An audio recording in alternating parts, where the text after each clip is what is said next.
ਸ਼ੇਰੇ Punjab 600 AM ਤੇ ਨਿੱਘਾ ਹਾਰਦਿਕ ਸਵਾਗਤ ਹੈ। ਮੈਂ ਤੁਹਾਡਾ ਮੇਜ਼ਬਾਨ ਹਰਜੀਤ ਸਿੰਘ ਗਿੱਲ ਸ਼ੋਅ ਲੈ ਕੇ ਤੁਹਾਡੀ ਸੇਵਾ ਦੇ ਵਿੱਚ ਹਾਜ਼ਰ ਹਾਂ। 9:15 ਹੋਏ ਨੇ ਤੇ 4 ਮਈ ਦਾ ਦਿਨ ਅਵਰਾ 2022 ਦਾ ਬੁੱਧਵਾਰ ਹੈ। 21 ਹੋ ਗਿਆ ਵਿਸਾਖ ਤੇ ਨਾਨਕ ਸ਼ੇ ਸੰਮਤ 554। ਨਿੱਘਾ ਹਾਰਦਿਕ ਸਵਾਗਤ ਹੈ। ਅੱਜ ਦੀ ਹਰਜੀਤ ਸਿੰਘ ਗਿੱਲ ਸ਼ੋਅ ਦੇ ਵਿੱਚ ਅਹਿਮ ਘਟਨਾਵਾਂ, ਗੱਲਾਂ ਬਾਤਾਂ, ਗੀਤ ਸੰਗੀਤ, ਸੁਲਗ ਦੇ ਮਸਲਿਆਂ ਤੇ ਗੱਲਬਾਤ ਹੋਏਗੀ। ਚੱਲਾਂਗੇ ਪੰਜਾਬ ਨੂੰ, ਦੇਸ਼ ਪੰਜਾਬ ਦੇ ਝਰੋਖੇ ਚੋਂ ਸਰ ਨਵਕਿਰਨ ਸਿੰਘ ਪੱਤੀ ਗੱਲਬਾਤ ਕਰਨਗੇ। ਫਿਰ ਜੇ ਖਬਰਾਂ ਨੂੰ ਸਮਾਂ ਕੁਝ ਬਚਿਆ, ਖਬਰਾਂ ਜ਼ਰੂਰ ਤੁਹਾਨੂੰ ਸੁਣਾਊਂਗਾ। ਪਰ ਵੱਡੀ ਗੱਲ, ਅੱਜ ਕਹਾਣੀ ਥੋੜ੍ਹੀ ਜਿਹੀ ਲੰਮੀ ਆ, ਜਲਦੀ ਸ਼ੁਰੂ ਕਰਾਂਗੇ। ਕਿਰਪਾਲ ਕਜ਼ਾਕ ਹੋਰਾਂ ਦੀ ਤੇ 604 204 0600 604204 0600 ਔਨ ਏਅਰ ਨੰਬਰ ਹੈ। ਜੇ ਸਮਾਂ ਬਚਿਆ ਤੁਸੀਂ ਗੱਲ ਕਰਨੀ ਤੇ 604 729 1224 WhatsApp ਤੇ ਟੈਕਸਟ ਤੇ ਮੈਸੇਜ ਲਿਖ ਕੇ ਭੇਜ ਦਿਓ ਤਾਂ ਸੁਣਾ ਦਾਂਗੇ। ਦੂਜੇ ਪਾਸੇ ਤਾਂ ਤੁਸੀਂ ਕਰਦੇ ਨਹੀਂ, ਖੋਲ੍ਹ ਕੇ ਰੱਖੀਦਾ ਕੰਪਿਊਟਰ 604 204 0600 ਤੇ SMS ਨਹੀਂ ਆਉਂਦਾ, ਮੈਨੂੰ ਸਿੱਧਾ ਲਿਖ ਦਿਓ। ਉਹ ਵੀ ਨੰਬਰ 604 729 1224 6047291224। ਤੇਰੇ ਅਰਦਾਸ ਕਰਦਾ ਹਾਂ ਨਸ਼ਾ ਉੱਠਦਾ ਜਵਾਨੀ ਦਾ ਕਿ ਸੂਹਾ ਰੰਗ ਹੋ ਜਾ ਤੇਰੀ ਸਰਗੀ ਦੀ ਰਾਣੀ ਦਾ। ਤੇਰੇ ਅਰਦਾਸ ਕਰਦਾ ਹਾਂ ਨਸ਼ਾ ਉੱਠਦਾ ਜਵਾਨੀ ਦਾ ਕਿ ਸੂਹਾ ਰੰਗ ਹੋ ਜਾ ਤੇਰੀ ਸਰਗੀ ਦੀ ਰਾਣੀ ਦਾ। ਉਰੇ ਆ ਹਾਰ ਗੀਤਾਂ ਦਾ ਮੈਂ ਤੇਰੇ ਗਲ 'ਚ ਪਹਿਨਾਵਾਂ ਕਿ ਮੁੱਢ ਤੁਰ ਪਏ ਨਵੇਂ ਸਿਰਿਓਂ ਮੇਰੀ ਮੁੱਕਦੀ ਕਹਾਣੀ ਦਾ।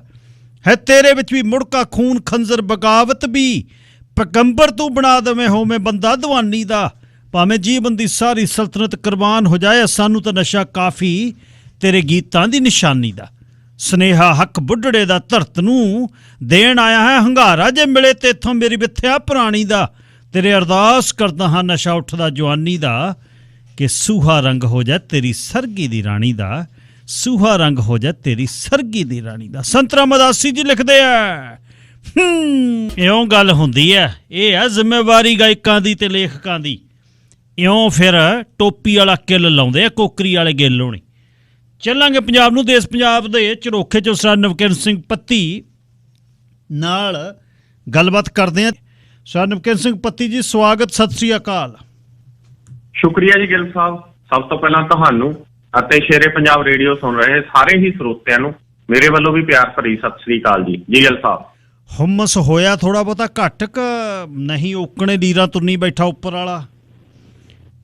ਜੀ ਗਿੱਲ ਸਾਹਿਬ, ਥੋੜਾ ਜਿਹਾ ਫਰਕ ਪਿਆਗਾ।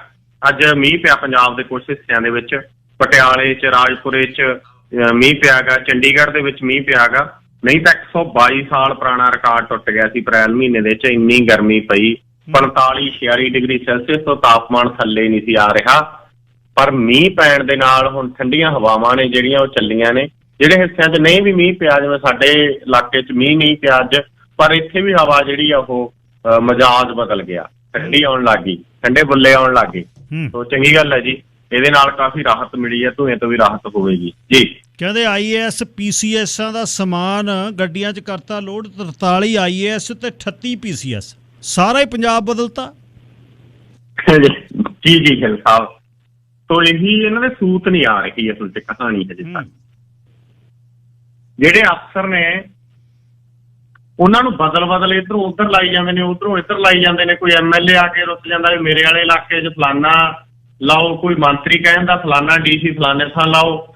ਅਸਲ 'ਚ ਜਿਵੇਂ ਜੋ ਕਾਂਗਰਸ ਦੀ ਸਰਕਾਰ ਸੀ ਨਾ, ਕੈਪਟਨ ਅਮਰਿੰਦਰ ਦੀ, ਅਕਾਲੀ ਦਲ ਵਾਲੇ ਜਾ ਕੇ ਨਹੋਰਾ ਮਾਰਦੇ ਹੁੰਦੇ ਸੀ, ਕਹਿੰਦੇ DGP ਤਾਂ ਸਾਡੇ ਵਾਲਾ ਹੈ, ਜਿਹੜਾ ਸਾਡੀ ਸਰਕਾਰ ਵੇਲੇ ਸੀਗਾ, ਕੰਮ ਸਾਡੇ ਵੱਧ ਹੁੰਦੇ ਨੇ। ਕਾਂਗਰਸੀ ਜਾ ਕੇ ਕੈਪਟਨ ਅਮਰਿੰਦਰ ਸਿੰਘ ਕੋਲ ਇਹੀ ਰੋਣਾ ਰੋਂਦੇ ਰਹੇ 4.5 ਸਾਲ ਵੀ ਸਾਡੀ ਤਾਂ ਜੀ ਸੁਣਦੇ ਨਹੀਂ। ਉਹ ਸੁਣਦੇ ਨੇ ਜਿਹੜੀ ਉਹ ਅਕਾਲੀਆਂ ਦੀ ਸੁਣਦੇ ਨੇ। ਗੱਲ ਕੀ ਆ, ਉਹ ਗੱਲ ਉਹਨਾਂ ਨੂੰ 4.5 ਸਾਲ, ਪੌਣੇ 5 ਸਾਲ ਬਾਅਦ ਪਤਾ ਲੱਗੀ ਵੀ ਅਸਲ ਦੇ ਵਿੱਚ ਜਿਹੜੀ ਅਫਸਰਸ਼ਾਹੀ ਆ ਉਹਦਾ ਨੋਟਾਂ ਦੀ ਸੁਣਦੀ ਆ, ਹੋਰ ਕਿਸੇ ਦੀ ਨਹੀਂ ਸੁਣਦੀ। ਤਾਂ ਹੁਣ ਉਹੀ ਕਹਾਣੀ ਆਮ ਆਦਮੀ ਪਾਰਟੀ ਦੀ ਸਰਕਾਰ ਦੇ ਵਿੱਚ ਹੋ ਰਹੀ ਆ। ਇਹ ਫੇਰ ਬਦਲ ਕਰ ਰਹੇ ਨੇ। ਜਿੱਦਾਂ ਦੀ ਸਰਕਾਰ ਬਣੀ ਹੈ ਜੀ, ਮੈਨੂੰ ਲੱਗਦਾ ਲਗਾਤਾਰ ਕੋਈ ਹਫ਼ਤਾ ਹੀ ਜਾਂਦਾ ਜਦੋਂ ਅਫਸਰਾਂ ਦੀਆਂ ਬਦਲੀਆਂ ਨਾ ਹੋਈਆਂ ਹੋਣ। ਨਹੀਂ, ਹਰੇਕ ਹਫ਼ਤੇ ਅਫਸਰਾਂ ਦੀਆਂ ਬਦਲੀਆਂ ਹੁੰਦੀਆਂ। ਅੱਜ ਵਾਲੀ ਤਾਂ ਬਾਹਲੀ ਵੱਡੀ ਪੱਧਰ ਦੇ ਉੱਤੇ ਫੇਰ ਬਦਲਾ। 43 IAS ਤੇ 38 PCS ਅਫਸਰਾਂ ਦੇ ਤਬਾਦਲੇ ਕੀਤੇ ਜੀ। ਬਾਕੀ ਤੁਹਾਡਾ ਗੱਲ ਠੀਕ ਹੈ ਕਿ ਅੱਧਾ ਪੰਜਾਬ ਵਾਂਗੂ ਦਾ ਬਦਲ ਕੇ ਰੱਖਤਾ ਇਹਨਾਂ ਨੇ, ਔਰ ਕਈਆਂ ਨੂੰ ਵਾਧੂ ਚਾਰਜ ਦਿੱਤੇ ਨੇ। ਸੈਕਟਰੀਏਟ ਤੱਕ ਸਾਰੇ ਬਦਲੀਆਂ ਨੇ ਜਿਹੜੀਆਂ ਕੀਤੀਆਂ ਨੇ। ਕੁਛ ਐਲਾਨ ਵੀ ਕੀਤੇ ਨੇ ਭਗਵੰਤ ਮਾਨ ਹੋਰਾਂ ਨੇ, ਕਹਿੰਦੇ ਝਾਰਖੰਡ 'ਚ ਇੱਕ ਖਾਨ ਕੋਲੇ ਦੀ 2015 ਵੇਲੇ ਦੀ ਬੰਦ ਪਈ ਸੀ ਪੰਜਾਬ ਦੀ, ਉਹ ਅਸੀਂ ਚਾਲੂ ਕਰਨ ਲੱਗੇ ਹਾਂ।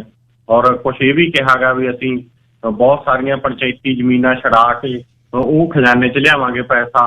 ਹੋਰ ਬਹੁਤ ਸਾਰੇ ਐਲਾਨ, ਬਹੁਤ ਸਾਰੇ ਫੇਰ ਬਦਲ, ਬਹੁਤ ਸਾਰੀਆਂ ਤਬਦੀਲੀਆਂ ਕਰਕੇ ਸਰਕਾਰ ਚਲਾਉਣ ਵਾਲੇ ਪਾਸੇ ਨੂੰ ਜਿਹੜੀ ਕਹਾਣੀ ਆ ਉਹ ਤੋੜਨ ਦੀ ਕੋਸ਼ਿਸ਼ ਕਰ ਰਹੇ ਨੇ।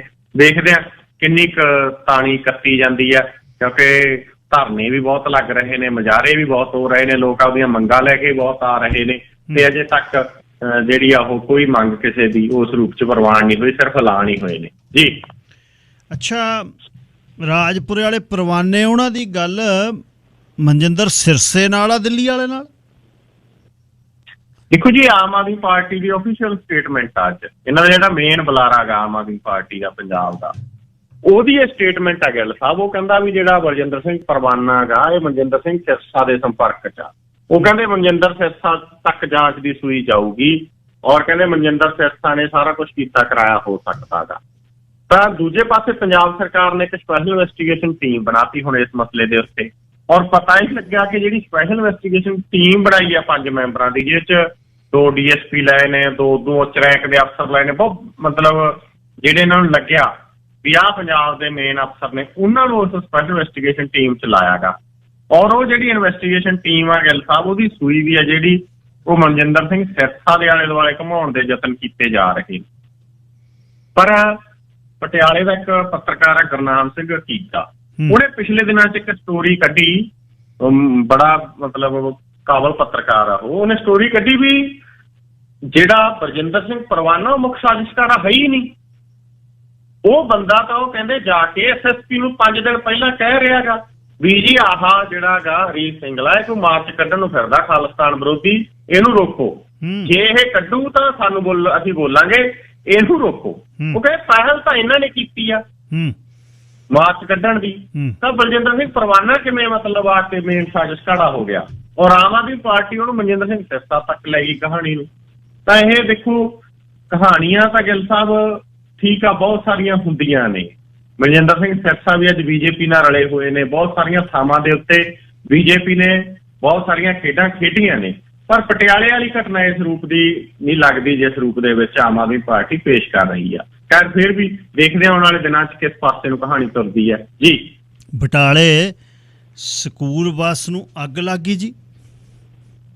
ਗਿੱਲ ਸਾਹਿਬ ਬੜੀ ਮੰਦਭਾਗੀ ਘਟਨਾ ਵਾਪਰੀ ਹੈ। ਦੇਖੋ ਇਹ ਘਟਨਾ ਜਿਹੜੀ ਵਾਪਰੀ ਹੈ ਇਹਦਾ ਮੇਨ ਕਾਰਨ ਹੈਗਾ ਜਿਹੜਾ ਅੱਗ ਲੱਗੀ ਹੋਈ ਸੀਗੀ ਕਾਂਗਰ ਨੂੰ, ਜਿਹੜਾ ਕਣਕ ਵੀ ਆਪਾਂ ਵੱਢ ਲਈ, ਉਦੋਂ ਬਾਅਦ ਤੂੜੀ ਵੀ ਬਣਾ ਲਈ, ਜਿਹੜਾ ਥੋੜਾ ਬਹੁਤਾ ਟਾਂਗਰ ਬਚਦਾ ਉਹਨੂੰ ਵੀ ਅੱਗ ਲਾ ਦਿੱਤੀ ਜਾਂਦੀ ਆ। ਉਹਨੂੰ ਅੱਗ ਲੱਗਣ ਦੇ ਨਾਲ ਸੜਕ ਤੇ ਉੱਤੇ ਆ ਗਿਆ ਧੂੰਆਂ, ਕਿਉਂਕਿ ਸਾਰੇ ਪਾਸੇ ਅੱਗ ਲੱਗੀ ਹੋਈ ਸੀ, ਅੱਜ ਹਵਾ ਚੱਲਦੀ ਸੀਗੀ। ਔਰ ਜਦੋਂ ਬੱਸ ਉੱਥੋਂ ਦੀ ਕ੍ਰਾਸ ਕਰਨ ਲੱਗੀ ਧੂਏ ਦੇ ਵਿੱਚ ਦੀ ਤਾਂ ਬੱਸ ਪਲਟ ਗਈ। ਬੱਸ ਪਲਟਣ ਦੇ ਨਾਲ ਬੱਸ ਨੂੰ ਵੀ ਅੱਗ ਲੱਗ ਗਈ। 42 ਬੱਚੇ ਬੱਸ ਦੇ ਵਿੱਚ ਸੀਗੇ, ਸਕੂਲ ਵਾਲੇ ਛੋਟੇ ਛੋਟੇ ਮਾਸੂਮ ਬੱਚੇ, ਕਈਆਂ ਦੇ ਸੱਟਾਂ ਵੱਜੀਆਂ। ਚਲੋ ਬੱਚੇ ਜਿੰਦਾ ਕੱਢ ਲੈ ਗਏ, ਚੰਗੀ ਗੱਲ ਹੈਗੀ, ਡਰਾਈਵਰ ਵੀ ਬਚ ਗਿਆ, ਕੋਈ ਜਾਨੀ ਨੁਕਸਾਨ ਤਾਂ ਨਹੀਂ ਹੋਇਆ, ਪਰ ਬਹੁਤ ਸਾਰਾ ਜਾਨੀ ਨੁਕਸਾਨ ਹੋ ਸਕਦਾ ਸੀ। ਬੱਚਿਆਂ ਦੇ ਸੱਟਾਂ ਵੱਜੀਆਂ, 3-4 ਬੱਚੇ ਅੱਗ ਦੇ ਵਿੱਚ ਝੁਲਸੇ ਗਏ। ਚਲੋ ਵੀ ਆਰਾਮ ਆ ਜਾਊਗਾ, ਹਸਪਤਾਲਾਂ ਦੇ ਵਿੱਚ ਉਹਨਾਂ ਦਾ ਇਲਾਜ ਚੱਲ ਰਿਹਾ। ਪੰਜਾਬ ਦੇ ਸਿੱਖਿਆ ਮੰਤਰੀ ਮੀਤ ਹੇਅਰ ਨੇ ਐਲਾਨ ਕੀਤਾ ਕਿ ਉਹਨਾਂ ਦਾ ਸਾਰੇ ਬੱਚਿਆਂ ਦਾ ਇਲਾਜ ਸਰਕਾਰੀ ਖਜ਼ਾਨੇ 'ਚੋਂ ਫ੍ਰੀ ਕਰਾਇਆ ਜਾਊਗਾ।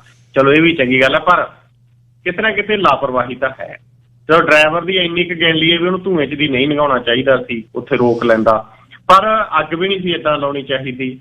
ਪਿਛਲੇ ਦਿਨ ਵੀ 2 ਮੌਤਾਂ ਨੇ ਜਿਹੜੀਆਂ ਹੋਈਆਂ ਨੇ, ਜਿਹਨਾਂ 'ਚ ਇੱਕ ਔਰਤ ਗਰਭਵਤੀ ਸੀ, ਉਹ ਵੀ ਇਸ ਤਰੀਕੇ ਨਾਲ ਧੂਏ ਦੇ ਵਿੱਚ ਉਹਦੀ ਗੱਡੀਆਂ ਦੀ ਆਪਸ ਦੇ ਵਿੱਚ ਟੱਕਰ ਹੋ ਗਈ ਸੀਗੀ। ਤੋ ਕਿਤੇ ਨਾ ਕਿਤੇ ਠੀਕ ਆ, ਝੋਨੇ ਦੀ ਪਰਾਲੀ ਵੇਲੇ ਸਾਡੀ ਮਜਬੂਰੀ ਹੈਗੀ, ਕਿਉਂਕਿ ਇੰਨੀ ਪਰਾਲੀ ਜਿਹੜੀ ਆ ਉਹ ਖਪਤ ਕਰਨੀ ਔਖੀ ਆ, ਪਰ ਹੁਣ ਬਚਾਇਆ ਜਾ ਸਕਦਾ। ਪਰ ਫਿਰ ਵੀ ਜੇ ਲਾਉਣੀ ਆ ਗੱਲ ਸਾਹਿਬ, ਥੋੜੀ ਬਹੁਤੀ ਮਿਹਨਤ ਕਰਨੀ ਪੈਂਦੀ ਹੈ, ਸੜਕ ਤੋਂ ਲੜ ਮੋੜਿਆ ਜਾ ਸਕਦਾ ਗਾ, ਤਾਂ ਇਸ ਪਾਸੇ ਨੂੰ ਜਾਣਾ ਚਾਹੀਦਾ। ਖੈਰ ਫਿਰ ਵੀ ਇਸ ਘਟਨਾ ਦੀ ਪੂਰੀ ਜਾਂਚ ਹੋਣੀ ਚਾਹੀਦੀ ਹੈ ਜੀ, ਔਰ ਜੋ ਵੀ ਦੋਸ਼ੀ ਉਹਦੇ ਖਿਲਾਫ ਕਾਰਵਾਈ ਬਣਦੀ ਆ ਜੀ। ਅੱਛਾ ਜੀ, ਖਬਰਾਂ ਮੈਂ ਸੁਣਾ ਦਿਆਂ, ਫਿਰ ਆ ਕੇ ਆਪਾਂ ਗੱਲ ਤੋਰਦੇ ਹਾਂ ਦਿੱਲੀ ਦੀ ਰਾਜਨੀਤੀ ਦੀ, ਕਿ ਜਿਹੜੇ ਸੁਖਬੀਰ ਸਿੰਘ ਬਾਦਲ ਦੀਆਂ ਖੁੱਚਾਂ ਘੁੱਟਦੇ ਰਹੇ, ਅੱਜ ਉਹਦੇ ਬਾਗੀ ਬਣੇ ਬੈਠੇ ਆ, ਉੱਧਰ ਨੂੰ ਚੱਲਦੇ ਆ। ਅੱਛਾ ਨਵਕਰਨ ਸਿੰਘ ਜੀ, ਸਰਨਿਆਂ ਤੋਂ ਬਿਨਾਂ ਮੈਨੂੰ ਨਹੀਂ ਲੱਗਦਾ ਕੋਈ ਵੀ ਧਾਰਮਿਕ ਰਾਜਨੀਤਿਕ ਬੰਦਾ ਹੋਵੇ ਜਿਨ੍ਹਾਂ ਨੇ ਬਾਦਲ ਦਲ ਦੀ ਪੁਸ਼ਤ ਪਨਾਹੀ ਅਤੇ ਜਾਂ ਬਾਦਲ ਦਲ ਦੀ ਸੇਵਾ ਨਾ ਕੀਤੀ ਹੋਵੇ। ਹੁਣ ਬਾਗੀ ਹੋਏ ਬੈਠੇ ਆ ਸਾਰੇ, ਜਿਉਂ ਸਿਰਸਾ ਭੱਜਿਆ ਉਸ ਤੋਂ ਬਾਅਦ ਹੁਣ ਕਾਲੇ ਕਾਲਕਾ ਜਿਹੜਾ ਪ੍ਰਧਾਨ ਹੈ ਉਹਨਾਂ ਦੀ ਕਿਹਦੇ ਨਾਲ ਖੜਕੀ ਹੈ?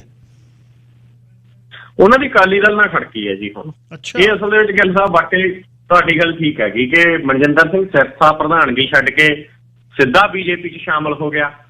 ਪਰ ਜਿਹੜੀ ਦਿੱਲੀ ਸਿੱਖ ਗੁਰਦੁਆਰਾ ਮੈਨੇਜਮੈਂਟ ਕਮੇਟੀ ਸੀ ਉਹ ਲਗਭਗ ਮਤਲਬ ਵੱਡਾ ਹਿੱਸਾ ਕਹਿ ਲਈਏ ਜਾਂ ਲਗਭਗ ਸਾਰੀ ਦੇ ਆਸ-ਪਾਸ ਕਹਿ ਲਈਏ ਉਹ ਅਕਾਲੀ ਦਲ ਬਾਦਲ ਨੂੰ ਅਲਵਿਦਾ ਕਹਿ ਗਏ। ਉਹਨਾਂ ਨੇ ਇਹ ਜ਼ਰੂਰ ਕਿਹਾ ਵੀ ਅਸੀਂ ਕਿਸੇ ਧਾਰਮਿਕ ਪਾਰਟੀ 'ਚ ਨਹੀਂ ਜਾਵਾਂਗੇ, ਅਲੱਗ ਰਹਾਂਗੇ, ਇੱਕ ਧਾਰਮਿਕ ਸੰਸਥਾ ਰਹੂਗੀ। ਲੇਕਿਨ ਮਤਲਬ ਕਿਤੇ ਨਾ ਕਿਤੇ ਕਹਾਣੀ ਇਹ ਜੁੜਦੀ ਹੈਗੀ ਕਿ ਬੀਜੇਪੀ ਮਤਲਬ ਬੈਕ ਫਰੰਟ ਤੋਂ ਇਹ ਸਾਰਾ ਕੰਮ ਕਰ ਰਹੀ ਆ। ਪਰ ਹੁਣ ਜਿਹੜੀ ਕਹਾਣੀ ਹੈਗੀ ਆ ਇਹਦੇ ਪਿੱਛੇ ਮੇਨ ਕਾਰਨ ਹੁਣ ਕੀ ਬਣਿਆ ਕਿ ਅਕਾਲੀ ਦਲ ਤਾਂ ਪੰਜਾਬ ਤੋਂ ਬਾਹਰ ਆਪਦੀਆਂ ਜੜ੍ਹਾਂ ਲਾਉਣੀਆਂ ਚਾਹੁੰਦਾ ਸੀ। ਆਪਾਂ ਜ਼ਿਕਰ ਕੀਤਾ ਉੱਤਰ ਪ੍ਰਦੇਸ਼ ਦੇ ਵਿੱਚ ਵੀ ਰਾਮੂਵਾਲੀਆ ਭੇਜੇ ਸੀ, ਉਹ ਵੀ ਚਲੇ ਗਏ।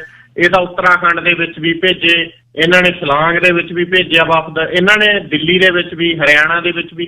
ਅਸਲ 'ਚ ਇਹਨਾਂ ਦੀ ਨੀਅਤ ਤਾਂ ਸੀਗੀ ਅਕਾਲੀ ਦਲ ਵਾਲਿਆਂ ਦੀ ਇਹ ਗੱਲ ਸਾਹਿਬ ਵੀ ਪੰਜਾਬ 'ਚ ਤਾਂ ਆਪਣੀ ਸਰਕਾਰ ਭਾਜਪਾ ਨਾਲ ਬਣੀ ਜਾਇਆ ਕਰਨੀ ਆ, ਆਪਾਂ ਲਿਆ ਕਰਾਂਗੇ ਸੀਟਾਂ ਬੀਜੇਪੀ ਨਾਲ, ਵੀ ਦਿੱਲੀ 'ਚ ਵੀ ਦੇ ਦਿਓ ਸਾਨੂੰ 10 ਸੀਟਾਂ, ਹਰਿਆਣੇ 'ਚ ਵੀ ਦੇ ਦਿਓ 15 ਸੀਟਾਂ, ਯੂਪੀ 'ਚ ਵੀ ਦੇ ਦਿਓ 40 ਸੀਟਾਂ, ਉੱਤਰਾਖੰਡ 'ਚ ਵੀ ਦੇ ਦਿਓ 30 ਸੀਟਾਂ।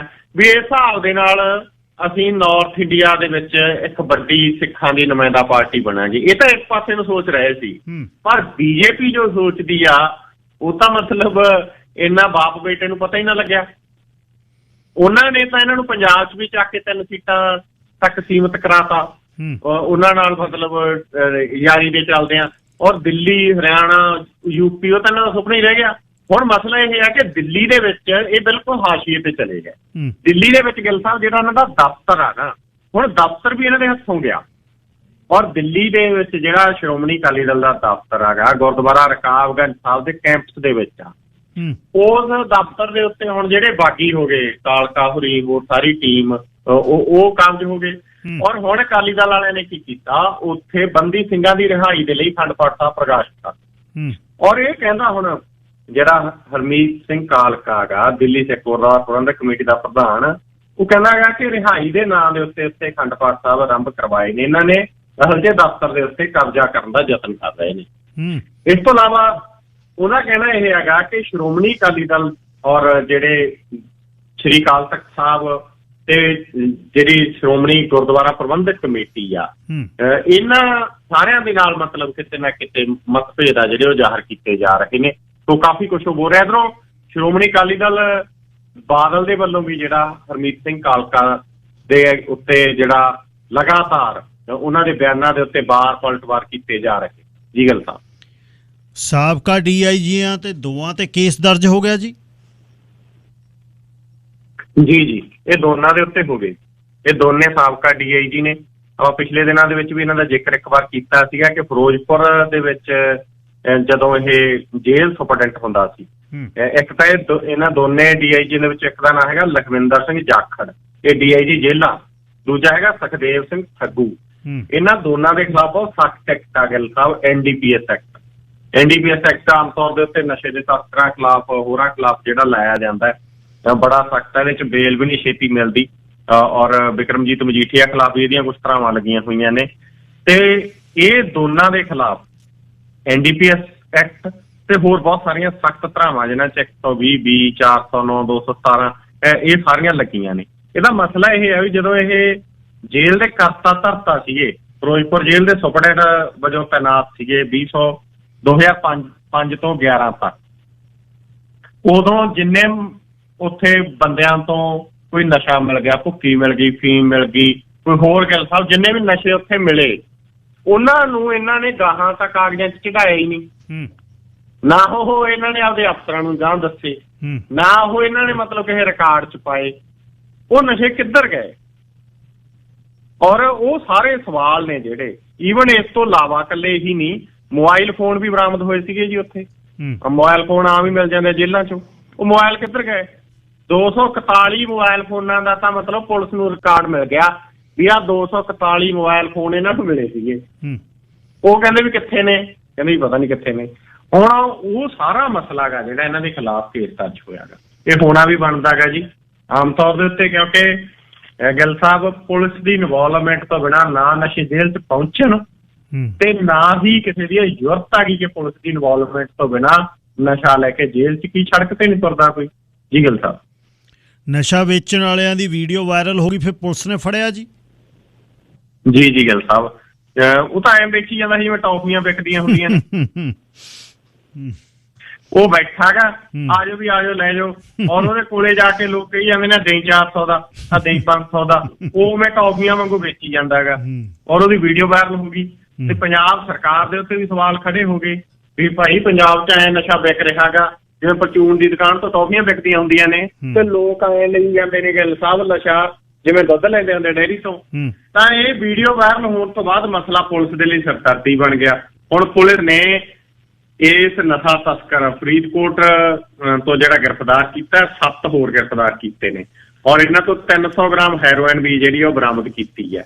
ਔਰ ਲਗਭਗ ਇਹ ਸਾਰੇ ਜਿਹੜੇ ਫਰੀਦਕੋਟ ਦੇ ਰਹਿਣ ਵਾਲੇ ਨੇ। ਜੀ ਗੱਲ ਸਾਹਿਬ, ਇੱਕ ਹੋਰ ਵੀਡੀਓ ਵਾਇਰਲ ਹੋਈ ਹੈ, ਜਹਾਜ਼ ਗੋਤੇ ਖਾਈ ਜਾਂਦਾ ਜੀ, ਉਹ ਕਿੱਥੇ ਦੀ ਹੈ? ਉਹ ਵੀ ਭਾਰਤ ਦੀ ਹੈ ਜੀ। ਅੱਛਾ ਜੀ। ਉਹ ਬਹੁਤ ਚਰਚਾ ਦਾ ਵਿਸ਼ਾ ਬਣੀ ਹੋਈ ਹੈ ਗੱਲ ਸਾਹਿਬ ਵੀਡੀਓ। ਉਹਦੇ 'ਚ ਤਾਂ ਬਹੁਤ ਸਾਰੇ ਲੋਕਾਂ ਦੇ ਸੱਟਾਂ ਵੱਜੀਆਂ, ਬਹੁਤ ਸਾਰੇ ਲੋਕਾਂ ਦੀ ਚਰਚਾ ਜਿਹੜੀ ਉਸ ਨੂੰ ਲੈ ਕੇ ਵੀ ਹੋ ਰਹੀ ਹੈ, ਕਿਉਂਕਿ ਭਾਰਤ ਦੇ ਵਿੱਚ ਸਪਾਈਸ ਜੈਟ ਦੀ ਇੱਕ ਉਡਾਨ ਆ ਜਿਹੜੀ ਉੱਡੀ ਸੀਗੀ ਔਰ ਇਹ ਉਡਾਨ ਡਾਵਾਡੋਲ ਹੋ ਗਈ। ਔਰ ਉਦੋਂ ਬਾਅਦ ਜਿਵੇਂ ਫੁੱਟਬਾਲ ਗਿੱਲ ਸਾਹਿਬ ਤਾਂ ਜਾਂਦੀ ਆ ਥੱਲੇ ਆਉਂਦੀ ਆ, ਉਵੇਂ ਜਿਵੇਂ ਜਹਾਜ਼ ਕਿਤੇ ਮੁੱਦਾ ਹੋ ਗਿਆ ਕਿਤੇ ਸਿੱਧਾ ਹੋ ਗਿਆ, ਉਵੇਂ ਜਿਵੇਂ ਗੋਤੇ ਖਾ ਰਿਹਾ ਗਾ ਜਹਾਜ਼। ਔਰ ਜਿਨ੍ਹਾਂ ਲੋਕਾਂ ਦੇ ਸੀਟ ਬੈਲਟ ਨਹੀਂ ਪਹਿਨੀ ਹੋਈ ਉਹ ਲੋਕ ਤਾਂ ਮਤਲਬ ਕਿਤੇ ਛੱਤ ਤੇ ਵੱਜਦੇ, ਕਿਤੇ ਫਰਸ਼ ਤੇ, ਕਿਤੇ ਕਿਵੇਂ, ਔਰ ਖਾਣੇ ਦੀਆਂ ਪਲੇਟਾਂ, ਬਚਿਆ ਖੁਚਿਆ ਖਾਣਾ, ਸਾਰਾ ਕੁਛ ਮਤਲਬ ਤਹਿਸ ਨਹਿਸ ਹੁੰਦਾ। ਔਰ ਕਈ ਮਿੰਟੇ ਜਹਾਜ਼ ਆ ਜਿਹੜਾ ਇਸੇ ਰੂਪ ਦੇ ਵਿੱਚ ਫਿਰਦਾ ਗਾ। ਇਹ ਬੋਇੰਗ 737 ਜਿਹੜਾ 200 ਯਾਤਰੀਆਂ ਦੇ ਨਾਲ ਚੱਲਿਆ ਸੀਗਾ। ਇਹੀ ਕਰਦਾ ਕੰਮ, 737 ਉਹ ਕਰਦਾ ਸਾਰੇ ਕੰਮ। ਜੀ ਇਹ ਸਪਾਈਸ ਜੈਟ ਬੋਇੰਗ 737 ਔਰ 200 ਵਿੱਚ ਯਾਤਰੀ ਸੀਗੇ। ਇਹ ਮੁੰਬਈ ਤੋਂ ਦੁਰਗਾਪੁਰ ਜਾ ਰਿਹਾ ਸੀਗਾ ਜੀ। ਅੱਛਾ, ਡੋਮੈਸਟਿਕ ਫਲਾਈਟ ਸੀਗੀ ਔਰ ਮੁੰਬਈ ਤੋਂ ਦੁਰਗਾਪੁਰ ਜਾ ਰਹੀ ਸੀ ਤੇ ਦੁਰਗਾਪੁਰ ਤੋਂ ਪਹਿਲਾਂ ਹੀ ਜਿਹੜਾ ਇਹ ਘਟਨਾਕ੍ਰਮ ਵਾਪਰਿਆ ਗਾ ਉਹਦੀਆਂ ਹੁਣ ਵੀਡੀਓ ਵਾਇਰਲ ਹੋ ਰਹੀਆਂ ਨੇ। ਦੁਰਗਾਪੁਰ ਉਤਰਨ ਦੇ ਵਿੱਚ ਅਜੇ ਅੱਧਾ ਪੌਣਾ ਘੰਟਾ ਰਹਿੰਦਾ ਸੀ, 35 ਮਿੰਟ, ਜਦੋਂ ਇਹ ਸਾਰੀ ਗੜਬੜੀ ਹੈ ਜਿਹੜੀ ਉਹ ਸ਼ੁਰੂ ਹੋਈ ਜਾਏਗੀ।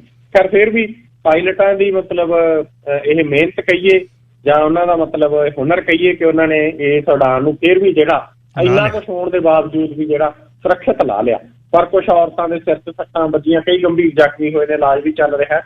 ਤਾਂ ਸੱਟਾਂ ਕਈਆਂ ਦੇ ਵੱਜੀਆਂ ਨੇ, ਬੱਚਿਆਂ ਦੇ ਵੀ ਵੱਜੀਆਂ। ਕਹਿੰਦੇ ਅੰਦਰ ਬਹੁਤ ਰੌਲਾ ਸੀ, ਲੋਕਾਂ ਨੂੰ ਲੱਗਦਾ ਨਹੀਂ ਸੀ ਬਚਾਂਗੇ, ਪਰ ਇਹ ਪਾਇਲਟਾਂ ਦਾ ਹੁਨਰ ਆ ਜੀ। ਜੀ ਗੱਲ ਸਾਹਿਬ, ਅਖੀਰ 'ਚ ਦੱਸਿਓ ਬਈ ਯੋਗੀ ਦੀ ਯੂਪੀ ਦੇ ਵਿੱਚ 13 ਸਾਲ ਦੀ ਬਾਲੜੀ ਥਾਣੇ 'ਚ ਗਈ ਵੀ ਮੇਰੇ ਨਾਲ ਬਲਾਤਕਾਰ ਹੋ ਗਿਆ, ਤਾਂ ਥਾਣੇ ਦੇ ਮੁਖੀ ਨੇ ਬਲਾਤਕਾਰ ਕਰ ਦਿੱਤਾ। ਜੀ ਗੱਲ ਸਾਹਿਬ, ਜਿਹੜੇ ਰਾਖੇ ਤੋਂ ਰਾਖੀ ਦੀ ਝਾਕ ਰੱਖਦਾ ਉਹੀ ਤੇਰਾ ਖੇਤ ਖਾ ਗਿਆ। ਅਸਲ 'ਚ ਇਹੀ ਕਹਾਣੀ ਜਿਹੜੀ ਆਪਣੇ ਭਾਰਤ ਦੇ ਵਿੱਚ ਪੁਲਿਸ ਦੇ ਬਾਰੇ ਪਾਸੇ ਹੁੰਦੀ ਆ। ਬਹੁਤ ਸਾਰੇ ਲੋਕ ਆਸ ਉਮੀਦ ਲੈ ਕੇ ਜਾਂਦੇ ਨੇ ਕਿ ਸਾਨੂੰ ਇੱਥੋਂ ਇਨਸਾਫ ਮਿਲੂਗਾ, ਪਰ ਇਨਸਾਫ ਦੇ ਉਸ ਅੱਡੇ ਦੇ ਵਿੱਚ ਵੀ ਲੋਕਾਂ ਦੇ ਨਾਲ ਬਹੁਤ ਵੱਡੀ ਬੇਇਨਸਾਫੀ ਹੁੰਦੀ ਆ। ਇਹ ਮਸਲਾ ਉੱਤਰ ਪ੍ਰਦੇਸ਼ ਦੇ ਲਲਿਤਪੁਰ ਜ਼ਿਲ੍ਹੇ ਦਾ ਜੀ। ਉੱਥੇ ਇੱਕ ਲੜਕੀ 13 ਸਾਲਾਂ ਦੀ ਬੱਚੀ ਨੂੰ ਗਿੱਲ ਸਾਹਿਬ 3-4 ਮੁੰਡੇ ਲੈ ਗਏ, ਗੈਂਗ ਰੇਪ ਕੀਤਾ 2-3 ਦਿਨ। ਉਦੋਂ ਬਾਅਦ ਉਸ ਬੱਚੀ ਨੂੰ ਜਿਹੜਾ ਉਹ ਛੱਡਤਾ। ਉਹ ਬੱਚੀ ਇਨਸਾਫ ਲੈਣ ਦੇ ਲਈ ਥਾਣੇ ਚਲੀ ਗਈ। ਥਾਣੇ ਜਾ ਕੇ ਉਹਨੇ ਮਤਲਬ ਥਾਣੇਦਾਰ ਨੂੰ ਸਾਰੀ ਕਹਾਣੀ ਦੱਸੀ ਕਿ ਮੇਰੇ ਨਾਲ ਇਸ ਤਰੀਕੇ ਦੇ ਨਾਲ ਗੈਂਗ ਰੇਪ ਹੋਇਆ, ਮੈਨੂੰ 3-4 ਮੁੰਡੇ ਜਿਹੜੇ ਭੋਪਾਲ ਲੈ ਗਏ ਸੀ ਇੱਥੋਂ ਔਰ ਉੱਥੇ ਮੇਰੇ ਨਾਲ 3 ਦਿਨਾਂ ਤੱਕ ਮਤਲਬ ਜਿਹੜਾ ਗੈਂਗ ਰੇਪ ਕਰਦੇ ਰਹੇ। ਜਦੋਂ ਉਹਨੇ ਜਾ ਕੇ ਗਿੱਲ ਸਾਹਿਬ ਸਾਰੀ ਕਹਾਣੀ ਦੱਸੀ ਤਾਂ ਉਸ ਤੋਂ ਬਾਅਦ ਉਸ ਬੱਚੀ ਦਾ ਕਹਿਣਾ ਗਾ ਕਿ ਥਾਣੇਦਾਰ ਉਹਨੂੰ ਕਹਿੰਦਾ ਕਿ ਆਓ ਮੇਰੇ ਕਮਰੇ ਜਾ ਕੇ ਰਿਪੋਰਟ ਲਿਖਾ, ਔਰ ਉਹਦੇ ਨਾਲ ਥਾਣੇਦਾਰ ਨੇ ਰੇਪ ਕੀਤਾ। ਉਹ ਬੱਚੀ ਇੰਨੀ ਗਿੱਲ ਸਾਹਿਬ ਘਬਰਾਈ, ਇੰਨੀ ਪਰੇਸ਼ਾਨ ਹੋਈ ਵੀ ਕਿਉਂਕਿ ਇਨਸਾਫ ਦੇ ਉਹਨੂੰ ਕਿਤੇ ਉਹ ਨਾ ਹੋਈ। ਤਾਂ ਫਿਰ ਉਹਨੂੰ ਇੱਕ ਸਮਾਜ ਸੇਵੀ ਸੰਸਥਾ ਨੇ ਜਿਹੜੀ ਉਹਦੀ ਕਾਉਂਸਲਿੰਗ ਕੀਤੀ। ਕਾਉਂਸਲਿੰਗ ਦੌਰਾਨ ਉਹਨੇ ਸਾਰੀ ਕਹਾਣੀ ਦੱਸੀ ਆ। ਹੁਣ ਉਸ ਥਾਣੇਦਾਰ ਦੇ ਖਿਲਾਫ ਕੇਸ ਦਰਜ ਕਰ ਲਿਆ ਜੀ, ਉਹਨੂੰ ਫੜ ਲਿਆ ਥਾਣੇਦਾਰ ਨੂੰ। ਤਾਂ ਬੜਾ ਗੰਭੀਰ ਮਸਲਾ, ਸਖਤ ਸਜ਼ਾ ਮਿਲਣੀ ਚਾਹੀਦੀ ਹੈ ਜੀ ਉਹਨੂੰ। ਜੀ ਗੱਲ ਸਾਹਿਬ, ਧੰਨਵਾਦ ਜੀ। ਕੱਲ੍ਹ ਸਵੇਰੇ ਫੇਰ 9:15 ਵਜੇ ਸਾਂਝ ਪਏਗੀ ਤੁਹਾਡੇ ਨਾਲ। ਆਪਣਾ ਖਿਆਲ ਰੱਖਿਓ ਤੇ ਚੜ੍ਹਦੀ ਕਲਾ। ਸ਼ੁਕਰੀਆ ਗਿੱਲ ਸਾਹਿਬ, ਤੁਹਾਡਾ ਤੇ ਸਾਰੇ ਸਰੋਤਿਆਂ ਦਾ ਬਹੁਤ ਬਹੁਤ ਧੰਨਵਾਦ। ਦੁਨੀਆ ਦੇ ਵਿੱਚ ਜਿਹੜੀਆਂ ਗੱਲਾਂ ਬਾਤਾਂ ਸਿਹਤ ਦੇ ਬਾਰੇ ਨੇ, ਉਸ ਦੇ ਬਾਰੇ ਜਿਹੜੀ ਤੁਹਾਡੀ ਸਿਹਤ ਆਯੁਰਵੇਦ ਦੇ ਨਾਲ ਕਿਵੇਂ ਠੀਕ ਰੱਖਣੀਆਂ, ਜੜੀਆਂ ਬੂਟੀਆਂ ਨਾਲ ਕਿਵੇਂ ਠੀਕ ਰੱਖਣੀਆਂ, ਵੈਦ ਰੂਬਲ ਜੀ ਮੇਰੇ ਨਾਲ ਨੇ ਹੁਣ ਪੰਜਾਬ ਤੋਂ। ਵੈਦ ਜੀ ਸਵਾਗਤ, ਸਤਿ ਸ੍ਰੀ ਅਕਾਲ। ਸਤਿ ਸ੍ਰੀ ਅਕਾਲ ਜੀ ਸਾਰੇ ਸਰੋਤਿਆਂ ਨੂੰ ਮੇਰੇ ਵੱਲੋਂ ਸਵੇਰ ਦੀ ਪਿਆਰ ਭਰੀ ਸਤਿ ਸ੍ਰੀ ਅਕਾਲ। ਵਾਹਿਗੁਰੂ ਜੀ ਕਾ ਖਾਲਸਾ ਵਾਹਿਗੁਰੂ ਜੀ ਕਾ ਖਾਲਸਾ ਵਾਹਿਗੁਰੂ ਜੀ ਕੀ ਫਤਿਹ ਜੀ। ਗਰਮੀ ਬਹੁਤ ਪੈ ਰਹੀ ਆ ਪੰਜਾਬ 'ਚ, ਮੌਸਮ ਬੜਾ ਵਿਗੜ ਗਿਆ ਤੇ ਇੱਥੇ ਠੰਡ ਨਹੀਂ ਹਟਦੀ, ਮਈ ਚੜ੍ਹ ਗਈ, ਦੋਨੇ ਪਾਸੇ ਪੰਗੇ ਪਏ ਹੋਏ ਨੇ। ਅੱਜ ਸਿਹਤ ਦਾ ਕਿਹੜਾ ਟੋਟਕਾ ਦੇਣਾ ਫਿਰ ਦੇਸੀ ਇਲਾਜ ਦਾ? ਅੱਜ ਮੌਸਮ ਬੜਾ ਸੁਹਾਵਣਾ ਹੈ, तो बारिश भी हुई है। अच्छा ते इस वेले हवा भी ठंडी ठंडी चल रही है ते जेड़ा समा हैगा वो बहुत वधिया। अज दा दिन गर्मी काफी हो गई सी, पर हुण जेड़ी गर्मी है वो मौके दे लिहाज दे नाल अज बहुत राहत मिल गई है। मैं इस वेले बिल्कुल पहाड़ की चोटी दे उत्ते जिथे साडा वैलनेस सेंटर है उत्थे हैगा, तो रेंज भी किते किते टुट टुट के आउंदी है, पर कोई गल नहीं, गल्लां बातां तुहाडे नाल सारियां सांझियां करनियां हुंदियां जी। ते रात नूं हुण तकरीबन 10:30 होण वाले है ते पेशेंट दा रश बड़ा सीगा, इस करके अज लेट काम चल रहा। ते मैं हुण तुहाडा फोन आ गया ते मैं कहा भी अपने सरी वाले वैनकूवर वाले ते BC वाले जिहड़े साडे प्रेमी है उन्हां नाल भी रूबरू थोड़ी गलबात कीती जावे। जी जी जी। ते ਅੱਜ ਫਿਰ ਕਿਹੜਾ ਟੋਟਕਾ ਦੱਸਣਾ ਜੀ? ਜੀ ਅੱਜ ਮੈਂ ਗੱਲਬਾਤ ਕਰਨੀ ਹੈ ਜੀ ਤੁਹਾਡੇ ਨਾਲ ਕਿ ਸਟ੍ਰੈਸ, ਟੈਨਸ਼ਨ, ਐਂਗਜ਼ਾਇਟੀ ਬਹੁਤ ਹੋ ਗਈ ਹੈ ਤੇ ਅੱਜ ਕੱਲ ਡਿਮੈਂਸ਼ੀਆ ਦੇ ਪੇਸ਼ੈਂਟ ਬਹੁਤ ਆ ਰਹੇ ਹੈ। ਸੋ ਡਿਮੈਂਸ਼ੀਆ ਬਾਰੇ ਆਪਾਂ ਗੱਲਬਾਤ ਕਰਨੀ ਹੈ ਕਿ ਇਹਦੇ ਤੋਂ ਕਿਵੇਂ ਬਚਿਆ ਜਾ ਸਕਦਾ ਜੀ, ਤੇ ਕਿਹੜਾ ਇਹਦਾ ਇਲਾਜ ਹੈਗਾ, ਸੋ ਇਹਦੇ ਵਾਸਤੇ ਆਪਾਂ ਕੀ ਕਰਨਾ। तो ਉਹਦੇ ਤੋਂ ਪਹਿਲੇ ਮੈਂ ਆਪਣਾ ਐਡਰੈਸ ਦੱਸ ਦੇਵਾਂ ਕਿ ਸਾਡਾ ਜਿਹੜਾ ਸਰੀ ਦਾ ਐਡਰੈਸ ਹੈਗਾ ਜੀ, ਫੋਨ ਨੰਬਰ ਹੈ 7789170444। ਸੋ ਇੱਥੇ ਬਲਵਿੰਦਰ ਰੂਬਲ ਜੀ ਜਿਹੜੇ ਕਿ ਬੜੇ ਠੰਡੇ ਵੈਦ ਹੈ, ਉਹ ਜਾਂਦਿਆਂ ਹੀ ਤੁਹਾਨੂੰ ਸਾਰੀ ਗੱਲਬਾਤ ਤੁਹਾਡੀ ਨਾਲ ਕਰਕੇ ਤੇ ਤੁਹਾਡਾ ਜਿਹੜਾ ਇਲਾਜ ਹੈ ਉਹ ਜੜੀਆਂ ਬੂਟੀਆਂ ਦੇ ਨਾਲ ਕਰਦੇ ਆ। ਤੇ ਸਾਰੀਆਂ ਜਿਹੜੀਆਂ ਵੀ ਦਵਾਈਆਂ ਹੈਗੀਆਂ ਸਾਰੀਆਂ ਹੈਲਥ ਕੈਨੇਡਾ ਕੋਲੋਂ ਅਪਰੂਵਡ ਹੈਗੀਆਂ, तो कोई भी तुहानू चिंता की गल नहीं, बेतिड़क तड़क होके तुसी अपना इलाज जिहड़ा देसी इलाज है, आयुर्वैदिक इलाज है, वो उथों करा सकते हैं जी। तो गिल साहब की जिहड़ी गल मैं करनी सी डिमेंशिया दी, कि डिमेंशिया तो किवें बचा सकदा। जिहड़ा डिमेंशिया ये आम लोकां नू पता ही है, भैन भरावां नू, कि उम्र दे लिहाज दे नाल ਜਦੋਂ 45-50 ਸਾਲ ਉਮਰ 55-60 ਸਾਲ ਹੁੰਦੀ ਹੈ ਜੀ, 65-70 ਸਾਲ ਹੁੰਦੀ ਹੈ ਤੇ ਯਾਦ ਭੁੱਲਣਾ ਸ਼ੁਰੂ ਹੋ ਜਾਂਦਾ। ਤੇ ਡਿਮੈਂਸ਼ੀਆ ਬਿਮਾਰੀ ਇਹੋ ਜਿਹੀ ਹੈ ਕਿ ਬੰਦਾ ਤੰਦਰੁਸਤ ਹੁੰਦਾ ਪਰ ਉਹਦਾ ਮੈਮਰੀ ਜਿਹੜੀ ਖੋਈ ਜਾਂਦੀ ਹੈ, ਮੈਮਰੀ ਨਹੀਂ ਰਹਿੰਦੀ, ਉਹਨੂੰ ਬੰਦੇ ਨੂੰ ਪਤਾ ਨਹੀਂ ਲੱਗਦਾ ਕਿ ਮੈਂ ਲੈਟਰਿਨ ਕਿੱਥੇ ਜਾਣਾ ਹੈ, ਮੈਂ ਖਾਣਾ ਕੀ ਹੈ, ਮੈਨੂੰ ਖਾਣ ਨੂੰ ਮਿਲ ਗਿਆ ਕਿ ਨਹੀਂ ਮਿਲ ਗਿਆ। ਪਰ ਦੇਖਣ ਵਾਸਤੇ ਉਹ ਬਿਲਕੁਲ ਬੰਦਾ ਜਿਹੜਾ ਉਹ ਤੰਦਰੁਸਤ ਲੱਗਦਾ।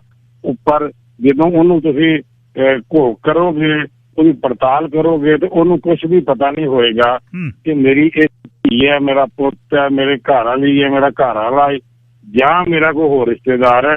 ਤੇ ਉਹਨੂੰ ਆਪਾਂ ਡਿਮੈਂਸ਼ੀਆ ਕਹਿੰਦੇ ਜੀ। ਕਿ ਡਿਮੈਂਸ਼ੀਆ ਤੋਂ ਬਚਣ ਵਾਸਤੇ ਗਿੱਲ ਸਾਹਿਬ ਥੋੜਾ ਧਿਆਨ ਰੱਖਣਾ ਪਏਗਾ ਕਿ ਜੇ ਸਾਨੂੰ 45-50 ਸਾਲ ਦੀ ਉਮਰ ਦੇ ਵਿੱਚ ਥੋੜਾ ਭੁੱਲਣਾ ਸ਼ੁਰੂ ਹੋ ਗਿਆ, ਕੰਨਾਂ ਦੇ ਵਿੱਚ ਭਾਰਾਪਨ ਆਉਣਾ ਸ਼ੁਰੂ ਹੋ ਗਿਆ, ਕੰਨਾਂ ਦੇ ਵਿੱਚ ਛਾਂ ਸ਼ੁਰੂ ਹੋ ਗਈ ਜਾਂ ਕੰਨਾਂ ਦੇ ਵਿੱਚ ਟੀਂਟੀ ਸ਼ੁਰੂ ਹੋ ਗਈ, ਪੁੜਪੜੀਆਂ ਭਾਰੀਆਂ ਰਹਿਣੀਆਂ ਸ਼ੁਰੂ ਹੋ ਗਈਆਂ, ਧੌਣ ਦੇ ਵਿੱਚ ਅਕੜਾ ਰਹਿਣਾ ਸ਼ੁਰੂ ਹੋ ਗਿਆ, ਤੇ ਉਹ ਸਮਾਂ ਦੂਰ ਨਹੀਂ ਜਦੋਂ ਡਿਮੈਂਸ਼ੀਆ ਨਾ ਹੋਏਗਾ। ਸੋ ਇਹਨੂੰ ਪਹਿਲੇ ਹੀ ਫੜ ਲੈਣਾ ਚਾਹੀਦਾ। ਜੇ ਧੌਣ ਦੇ ਵਿੱਚ ਅਕੜਾ ਹੈਗਾ, ਬਾਰ-ਬਾਰ ਮਾਈਗ੍ਰੇਨ ਹੋ ਰਹੀ ਹੈ, ਯਾਦ ਭੁੱਲਣਾ ਸ਼ੁਰੂ ਹੋ ਗਿਆ ਤੇ ਆਪਾਂ ਨੂੰ ਸਟ੍ਰੈਸ ਬਹੁਤ ਹੈ, ਟੈਨਸ਼ਨ ਬਹੁਤ ਹੈ, ਐਂਗਜ਼ਾਇਟੀ ਬਹੁਤ ਹੈ, ਤੇ ਉਹਦੇ ਤੋਂ ਬਚਾਅ ਵਾਸਤੇ ਤੁਹਾਨੂੰ ਇਹਦੇ ਵਾਸਤੇ ਕਰਨਾ ਪਏਗਾ। ਡਿਮੈਂਸ਼ੀਆ ਦਾ ਐਲੋਪੈਥੀ ਦੇ ਵਿੱਚ ਕੋਈ ਇਲਾਜ ਨਹੀਂ, ਅੰਗਰੇਜ਼ੀ ਦਵਾਈਆਂ ਦੇ ਵਿੱਚ ਇਹਦਾ ਕੋਈ ਇਲਾਜ ਨਹੀਂ। ਸਿਰਫ ਤੇ ਸਿਰਫ ਜਿਹੜਾ ਇਲਾਜ ਹੈਗਾ ਉਹ ਰੱਬ ਦੀਆਂ ਦਿੱਤੀਆਂ ਜੜੀਆਂ ਬੂਟੀਆਂ, ਨੈਚੁਰਲ ਜੜੀਆਂ ਬੂਟੀਆਂ ਤੋਂ ਇਹਦਾ ਇਲਾਜ ਹੈਗਾ ਜੀ। ਜੇ ਆਪਾਂ ਇਹਦੇ ਤੋਂ ਬਚਣਾ ਚਾਹੁੰਦੇ ਹਾਂ, ਡਿਮੈਂਸ਼ੀਆ ਤੋਂ ਬਚਣਾ ਚਾਹੁੰਦੇ ਹਾਂ ਕਿ ਸਾਨੂੰ ਕੋਈ ਪ੍ਰੋਬਲਮ ਆਵੇ ਹੀ ਨਾ, ਸਾਡੇ ਕਿਸੇ ਬਜ਼ੁਰਗ ਨੂੰ ਪ੍ਰੋਬਲਮ ਨਾ ਆਵੇ, ਸਾਡੇ ਮਾਂ ਪਿਓ ਨੂੰ ਪ੍ਰੋਬਲਮ ਨਾ ਆਵੇ, ਤੇ ਫਿਰ ਇਹਦਾ ਜਿਹੜਾ ਇਲਾਜ ਹੈ ਉਹ ਤੁਸੀਂ ਸਲਾਹ ਮਸ਼ਵਰਾ ਕਰਕੇ ਇਲਾਜ ਜਿਹੜਾ ਕਰ ਸਕਦੇ ਆ। ਉਹਦੇ ਵਾਸਤੇ ਕੋਈ ਦਿੱਕਤ ਵਾਲੀ ਗੱਲ ਨਹੀਂ। ਤੁਸੀਂ ਬਲਵਿੰਦਰ ਰੂਬਲ ਜੀ ਨਾਲ ਵੀ ਗੱਲ ਕਰ ਸਕਦੇ ਆ, ਮੇਰੇ ਨਾਲ ਵੀ ਗੱਲ ਕਰ ਸਕਦੇ ਆ, ਤੇ ਸਾਡੇ ਟੋਰਾਂਟੋ ਵਾਲੇ ਆਫਿਸ ਨਾਲ ਵੀ ਗੱਲਬਾਤ ਕਰ ਸਕਦੇ ਆ।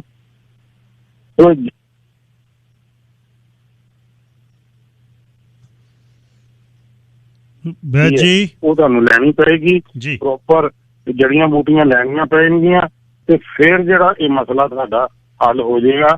ਪਰ ਇਹ ਜ਼ਰੂਰ ਧਿਆਨ ਰੱਖੋ ਕਿ ਜੇ ਕੋਈ ਦਿੱਕਤ ਆਉਂਦੀ ਹੈ ਤੇ ਉਹਦੇ ਵਾਸਤੇ ਤੁਸੀਂ ਜ਼ਰੂਰ ਤੋਂ ਜ਼ਰੂਰ ਧਿਆਨ ਰੱਖਣਾ ਪਏਗਾ ਕਿ ਜੇ ਧੌਣ ਦੇ ਵਿੱਚ ਅਕੜਾ ਆ ਗਿਆ, ਨਾੜਾਂ ਬਲੌਕ ਹੋਣੀਆਂ ਸ਼ੁਰੂ ਹੋ ਗਈਆਂ, ਸਟ੍ਰੈਸ ਮਾਈਗ੍ਰੇਨ ਵੱਧ ਗਈ ਹੈ, ਤੇ ਇਹਦੇ ਵਾਸਤੇ ਘਰ ਦਾ ਜਿਹੜਾ ਇਲਾਜ ਹੈ ਫਿਰ ਉਹ ਕਾਮਯਾਬ ਨਹੀਂ ਹੁੰਦਾ। ਸਪੈਸ਼ਲ ਜਿਹੜੀ ਹੈ ਹੈਲਥ ਕੇਅਰਾਂ ਨੇ ਸਾਡੀਆਂ ਜਿਹੜੀਆਂ ਟੈਬਲੇਟ ਪਾਸ ਕੀਤੀਆਂ, ਬ੍ਰਾਂਟੋ ਉਹਦਾ ਨਾਂ ਹੈ, ਬ੍ਰਾਂਟੋ ਤੇ ਕਾਇਆਕਲਪ, ਦੋਨੋਂ ਚੀਜ਼ਾਂ ਬਹੁਤ ਵਧੀਆ। ਸੋ ਬ੍ਰਾਂਟੋ ਤੇ ਕਾਇਆਕਲਪ ਜੇ ਤੁਸੀਂ ਖਾਣੀ ਸ਼ੁਰੂ ਕਰ ਦਿੰਦੇ ਤੇ ਉਹਦੇ ਨਾਲ ਜਿਹੜੀ ਹੈ ਮੈਮਰੀ ਜਿਹੜੀ ਹੈ ਉਹ ਸਟਰੋਂਗ ਹੋਣੀ ਸ਼ੁਰੂ ਹੋ ਜਾਂਦੀ ਹੈ। ਭੁੱਲਣਾ ਜਿਹੜਾ ਉਹ ਜਿਹੜਾ ਆਪਾਂ ਬਾਰ-ਬਾਰ ਭੁੱਲਦੇ ਹਾਂ ਉਹ ਠੀਕ ਹੋਣਾ ਸ਼ੁਰੂ ਹੋ ਜਾਂਦਾ। ਤੇ ਉਹਦੇ ਨਾਲ ਨਾਲ ਕੀ ਹੁੰਦਾ ਕਿ ਜਿਹੜੇ ਬੱਚਿਆਂ ਨੂੰ ਵੀ ਭੁੱਲਣਾ ਸ਼ੁਰੂ ਹੋ ਗਿਆ, ਜਾਂ ਓਵਰ ਐਕਟਿੰਗ ਬੱਚੇ ਹੈਗੇ ਆ, ਜਾਂ ਮੈਂਟਲੀ ਰਿਟਾਇਰਡ ਬੱਚੇ ਹੈਗੇ ਆ, ਉਹ ਵੀ ਇਹਦੇ ਨਾਲ ਬ੍ਰਾਂਟੋ ਨਾਲ ਤੇ ਕਾਇਆਕਲਪ ਨਾਲ ਠੀਕ ਹੋ ਜਾਂਦੇ ਆ। ਸੋ ਜਦੋਂ ਵੀ ਕੋਈ ਦਿੱਕਤ ਹੁੰਦੀ ਹੈ ਤੇ ਤੁਸੀਂ ਪਹਿਲੇ ਸਲਾਹ ਮਸ਼ਵਰਾ ਕਰੋ, ਤੇ ਇੱਧਰ ਉਧਰ ਦੇ ਜਿਹੜੇ ਟੁੱਟਕੇ ਆ ਛੋਟੇ ਮੋਟੇ ਡਿਮੈਂਸ਼ੀਆ ਵਾਸਤੇ ਉਹ ਨਾ ਵਰਤੋ। ਜੇ ਭੁੱਲਣਾ ਸ਼ੁਰੂ ਹੋ ਗਿਆ ਤੇ ਘਰ ਦਾ ਫਾਰਮੂਲਾ ਪਹਿਲੇ ਸ਼ੁਰੂ ਕਰ ਲਓ। ਉਹਦੇ ਵਾਸਤੇ ਤੁਸੀਂ ਬ੍ਰਹਮੀ, ਸ਼ੰਖ ਪੁਸ਼ਪੀ ਜੜੀਆਂ ਬੂਟੀਆਂ ਆਪਣੇ ਗਰੋਸਰੀ ਸਟੋਰਾਂ ਤੋਂ ਮਿਲ ਜਾਂਦੀਆਂ। ਸੋ ਬ੍ਰਹਮੀ, ਸ਼ੰਖ ਪੁਸ਼ਪੀ, ਬਦਾਮ ਤੇ ਖਸਖਾਸ, ਚਾਰੇ ਚੀਜ਼ਾਂ ਬਰਾਬਰ ਦੀਆਂ ਲੈ ਕੇ ਪੀਸ ਕੇ ਰੱਖ ਲਓ। ਰਾਤ ਨੂੰ 1 ਚਮਚਾ ਜਿਹੜਾ ਛੋਟਾ ਦੁੱਧ ਦੇ ਨਾਲ ਲਾਓ, ਉਹਦੇ ਨਾਲ ਨੀਂਦ ਵੀ ਵਧੀਆ ਆਏਗੀ ਤੇ ਬ੍ਰੇਨ ਨੂੰ ਤਾਕਤ ਵੀ ਮਿਲੇਗੀ। ਜਿਹੜਾ ਆਪਾਂ ਬਾਰ-ਬਾਰ ਭੁੱਲਦੇ ਆ, ਇੰਨਾ ਕੁ ਭੁੱਲਣਾ ਸ਼ੁਰੂ ਹੋ ਜਾਂਦਾ ਕਿ ਫ੍ਰਿਜ ਦੇ ਵਿੱਚ ਸਮਾਨ ਰੱਖਿਆ ਤੇ ਲੱਭਦੇ ਆਲੇ ਦੁਆਲੇ ਫਿਰਦੇ ਆ, ਕਿਚਨ ਦੇ ਵਿੱਚ ਸਮਾਨ ਪਿਆ ਲੱਭਦੇ ਆਲੇ ਦੁਆਲੇ ਫਿਰਦੇ ਆ। ਉਹ ਇਹ ਫਾਰਮੂਲੇ ਦੇ ਨਾਲ ਬਿਲਕੁਲ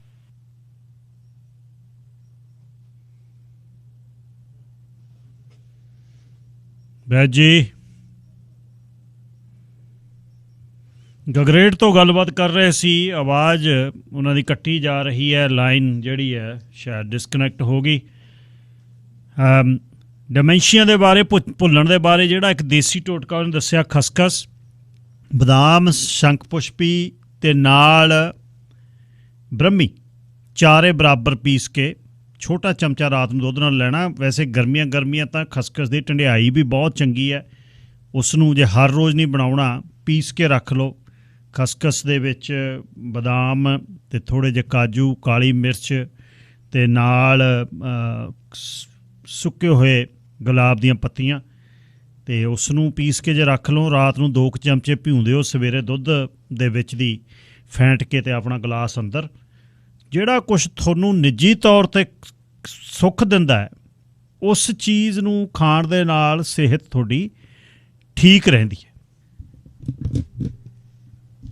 ਨੁਸਖੇ ਜਿਹੜੇ ਦੱਸਕੇ ਗਏ ਨੇ, ਇੱਕ ਤਾਂ ਵੈਦ ਜੀ ਦੱਸਕੇ ਗਏ ਨੇ ਖਸਖਸ, ਬਦਾਮ, ਸ਼ੰਖ ਪੁਸ਼ਪੀ ਅਤੇ ਬ੍ਰਹਮੀ ਬਰਾਬਰ ਦੇ ਮਿਲਾਉਣੇ ਨੇ ਚਾਰੇ। ਬਾਕੀ ਠੰਡਿਆਈ ਤਾਂ ਤੁਹਾਨੂੰ ਪਤਾ ਜਿਹੜੀ ਤੁਸੀਂ ਆਪਾਂ ਆਮ ਬਣਾਉਂਦੇ ਹਾਂ, ਜਿਹੜੀਆਂ ਗਰਮੀਆਂ 'ਚ ਨਿਹੰਗ ਸਿੰਘ ਵਿੱਚ ਦੇਗ ਪਾਉਣ ਤੋਂ ਪਹਿਲਾਂ ਜਿਹੜੀ ਕੱਲੀ ਖਸਖਸ ਹੈ ਉਹਦੀ, ਜਾਣੀ ਹਰ ਰੋਜ਼ ਆਪਾਂ ਨੂੰ ਘੋਟਣੀ ਔਖੀ ਹੈ, ਪਾਊਡਰ ਬਣਾ ਕੇ ਜੇ ਰੱਖ ਲਵੋ ਖਸਖਸ ਦੇ ਵਿੱਚ, ਅਤੇ ਜਿਹਦੇ ਵਿੱਚ ਤੁਸੀਂ ਬਦਾਮ ਪਾ ਲਓ, ਕਾਜੂ ਪਾ ਲਓ, ਅਤੇ ਮਰਜ਼ੀ ਆਪਣੀ ਆ ਬਾਕੀ ਕੋਲੈਸਟਰੋਲ ਵਗੈਰਾ ਦੇਖ ਕੇ, ਅਤੇ ਸੁੱਕੇ ਗੁਲਾਬ ਦੀਆਂ ਪੱਤੀਆਂ ਅਤੇ ਕਾਲੀ ਮਿਰਚ ਪੀ ਲਓ, ਅਤੇ ਰਾਤ ਨੂੰ 2 ਚਮਚੇ ਭਿਉਂ ਦਿਓ, ਰੇਮ ਹੋ ਜੂ, ਅਤੇ ਸਵੇਰੇ ਮਿਕਸੀ ਸਿੱਟੋ, ਗਲਾਸ ਦੁੱਧ ਦਾ ਇੱਕ ਰਗੜ ਕੇ ਅਤੇ ਪਾ ਕੇ ਮਿਸ਼ਰੀ ਅੰਦਰ, ਗੱਲ ਜਲੰਧਰ। ਕਿਰਪਾਲ ਕਜ਼ਾਕ ਉਹਨਾਂ ਦੀ ਕਹਾਣੀ ਮੈਂ ਜਲਦੀ ਸ਼ੁਰੂ ਕਰਾਂ, ਅੱਜ ਇਹ ਮਿੱਤ ਨਿਬੜਨੀ ਨਹੀਂ ਮੈਨੂੰ ਲੱਗਦਾ ਹੈ, ਕਿਉਂਕਿ ਐਡਸ ਬਹੁਤ ਨੇ, ਫਿਰ ਵੀ ਕੋਸ਼ਿਸ਼ ਕਰਦਾ ਕਹਾਣੀ ਸੁਣਨ ਵਾਲੀ ਆ। ਪਰ ਕਿਰਪਾਲ ਕਜ਼ਾਕ ਉਹਨਾਂ ਦੀ ਕਹਾਣੀ ਫਰਿਸ਼ਤੇ। ਕਿਰਪੀ ਗੁਰਦੁਆਰੇ ਗਈ ਤੇ ਗੁਰਦੁਆਰੇ ਦੇ ਮੂਹਰੇ ਜਾਨ ਮੁੱਠੀ 'ਚ ਆ ਗਈ, ਬੈਂਕ ਵਾਲੀ ਬੈਨ ਦਰਾਂ ਮੂਹਰੇ ਖੜੀ, ਅੰਦਰੋਂ ਭਾਈ ਜੀ ਬੋਲਿਆ, ਵਾਹਿਗੁਰੂ ਜੀ ਕਾ ਖਾਲਸਾ ਵਾਹਿਗੁਰੂ ਜੀ ਕੀ ਫਤਿਹ। ਸਾਧ ਸੰਗਤ ਜੀ, ਅਫਸਰ ਆਏ ਵੇ ਹੈ ਨਗਰ 'ਚ, ਆਂਦੇ ਲੱਖਾ ਸਿੰਘ ਵਾਲੀ ਕਾਰਵਾਈ ਪੂਰੀ ਹੋ ਗਈ, ਜੂਨੀਅਰ ਦੇ ਕਹੇ ਤੇ ਦਿੱਤਾ ਸੀ, ਮਹੀਨਾ ਰਹਿ ਗਏ, 5 ਦਿਨ ਰਹਿ ਗਏ, ਰਕਮ ਤਾਰੋ, ਨਹੀਂ ਭਾਈ ਘੋੜੇ ਭਜਾ ਲਓ ਆਪਣੇ। ਉਦੋਂ ਬਾਅਦ ਭੂਰਾ ਸਿਉਂ ਦਾ ਨਾਂ ਬੋਲਦਾ, ਭਾਈ ਦਾਸ ਨੂੰ ਹੁਕਮ ਹੋਇਆ ਤਾਂ ਅਰਜ਼ ਕੀਤੀ ਹੈ, ਹੋਰ ਮੇਰਾ ਲੈਣਾ ਦੇਣਾ ਹੈ ਨਹੀਂ ਕੋਈ। ਵਾਹਿਗੁਰੂ ਜੀ ਕਾ ਖਾਲਸਾ, ਵਾਹਿਗੁਰੂ ਜੀ ਕੀ ਫਤਿਹ। ਤੁਰੀ ਆਉਂਦੀ ਕਿਰਪੀ ਦੀਆਂ ਲੱਤਾਂ ਕੰਬੀਆਂ, ਮਹੀਨਾ ਲੰਘ ਗਿਆ, ਘਰ ਆਈ, ਭੂਰੇ ਨੂੰ ਲੱਭਣ ਲੱਗੀ। ਪਾਸ਼ ਉਹਦੇ ਬਾਪੂ ਕਿੱਥੇ ਆ ਤੂੰ? ਅੰਦਰ ਗਈ, ਬਾਹਰ ਗਈ, ਕਿਤੇ ਨਾ ਭੂਰਾ ਲੱਭਿਆ। ਜਦ ਲੇਰ ਮਾਰੀ, ਕੀ ਹੋਇਆ, ਬੂਕਦੀ ਕਿਉਂ ਹੈ? ਕਿਰਪੀ ਕਾਹਲੀ ਨਾਲ ਤੱਕਦੀ, ਬੋਲੀ, ਖਿੱਚ ਜਾ ਪਿਛਲੀ ਕੰਧ ਟੱਪ ਜਾ। ਕਿਉਂ ਕੰਧ ਟੱਪਾਂ? ਮੇਰੀ ਜਾਨ ਨੂੰ ਬਣਿਆ ਤੂੰ ਟਿਚਰਾਂ ਸਿਮਦੀਆਂ। ਬੈਂਕ ਆ ਗਈ, ਬੈਂਕ ਵਾਲੇ ਫਿਰਦੇ ਆ, ਕੁੱਤਾ ਵਿਰਲਾ ਲੁਕਦਾ ਫਿਰਾਂ, ਜੱਟ ਦਾ ਪੁੱਤ ਐ, ਸ਼ਰਮ ਆਉਂਦੀ ਆ ਮੈਨੂੰ। ਕਿਰਪੀ ਦਾ ਗੱਜ ਭਰਿਆ ਆ, ਖੁਰਲੀ ਦਾ ਸਹਾਰਾ ਦੇਖਣੀ, ਖਾਦੇ ਜੱਟ ਰਹਿ ਗਏ ਆਪਾਂ। ਦੁੱਧ ਤਾਂ ਸੀਰੀਆਂ ਦੇ ਲੈ ਕੇ ਪੀਂਦੇ ਹਾਂ। ਹੁਣੇ ਸੈਣੀਆਂ ਦੇ ਗਈ, ਸੈਣੀਆਂ ਦੀ ਮਾਤਾ ਨੇ ਅਚਾਰ ਦਿੱਤਾ, ਕਹਿੰਦੀ ਭਾਈ ਕਈ ਵਾਰ ਚਾਰ ਨਾਲ ਖਾਣੀ ਪੈਂਦੀ ਆ, ਮੁਫਤ ਨਹੀਂ ਲੈਂਦਾ, ਪੈਸੇ ਦਿੰਦਾ ਮੈਂ, ਕੱਲਾ 20 ਹੋਰ ਨੇ ਮੇਰੇ ਵਰਗੇ, ਕਿਤੇ ਨਹੀਂ ਜਾਣਾ ਮੈਂ। ਪੂਰਾ ਵਿਗੜ ਗਿਆ। ਪੂਰੇ ਦੇ ਦਿਨ ਆਉਣੇ ਹੀ ਸੀ। ਪਹਿਲਾਂ ਬੜੇ ਭਾਈ ਨੂੰ ਪੜ੍ਹਾਇਆ, ਵੱਡੀ ਦਿੱਤੀ ਨੌਕਰੀ 'ਤੇ ਲਵਾਇਆ, ਬਾਹ ਫੰਡ ਦਾ ਬਿਲ ਆਇਆ, ਸ਼ਹਿਰ ਗਿਆ, ਮੁੜ ਕੇ ਨਹੀਂ ਆਇਆ। ਪੁੱਤ ਸ਼ੇਰੂ ਪੜ੍ਹਾਇਆ, BA ਕਰਾਈ, ਨੌਕਰੀ ਨਾ ਮਿਲੀ, ਅਮਰੀਕਾ ਨੂੰ ਚਾੜਤਾ ਡਾਲਰ ਕਮਾਉਣ ਦੇ ਲਈ। 4 ਸਾਲ ਹੋ ਗਏ, ਪਤਾ ਹੀ ਨਹੀਂ ਕਿੱਥੇ ਆ। ਪਾਸ਼ੂ ਸ਼ੇਰ ਤੋਂ 5 ਸਾਲ ਵੱਡੀ ਤੀ, ਨਿੰਦੀ ਪਾਸ਼ ਤੋਂ ਵੀ ਵੱਡੀ ਸੀ। ਨਿੰਦੀ ਵਿਆਹੀ ਗਈ, ਪਾਸ਼ੂ ਨੇ PhD ਕਰ ਲਈ, ਪਾਸ਼ ਵਿਆਹਣ ਦਾ ਨਾਂ ਨਹੀਂ ਸੀ ਲੈ ਰਹੀ।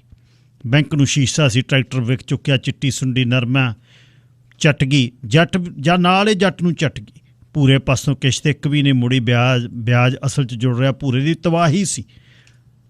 ਤੇ ਹੁਣ ਸ਼ਰੀਕ ਵੀ ਸਿੱਖਣ ਲੱਗ ਗਏ। ਕੁੜੀ ਨੂੰ ਤਾਹਾਂ ਚੜਾਈ ਜਾਂਦਾ, ਪੂਰਾ ਸਿਆਂ ਕੋਈ ਜੱਟਾਂ ਦਾ ਮੁੰਡਾ ਨਿਗਾਹ 'ਚ ਰੱਖ ਕਿ ਤੂੰ ਵੀ ਜਾਤ ਪਾਤ ਨੂੰ ਨਹੀਂ ਮੰਨਦਾ।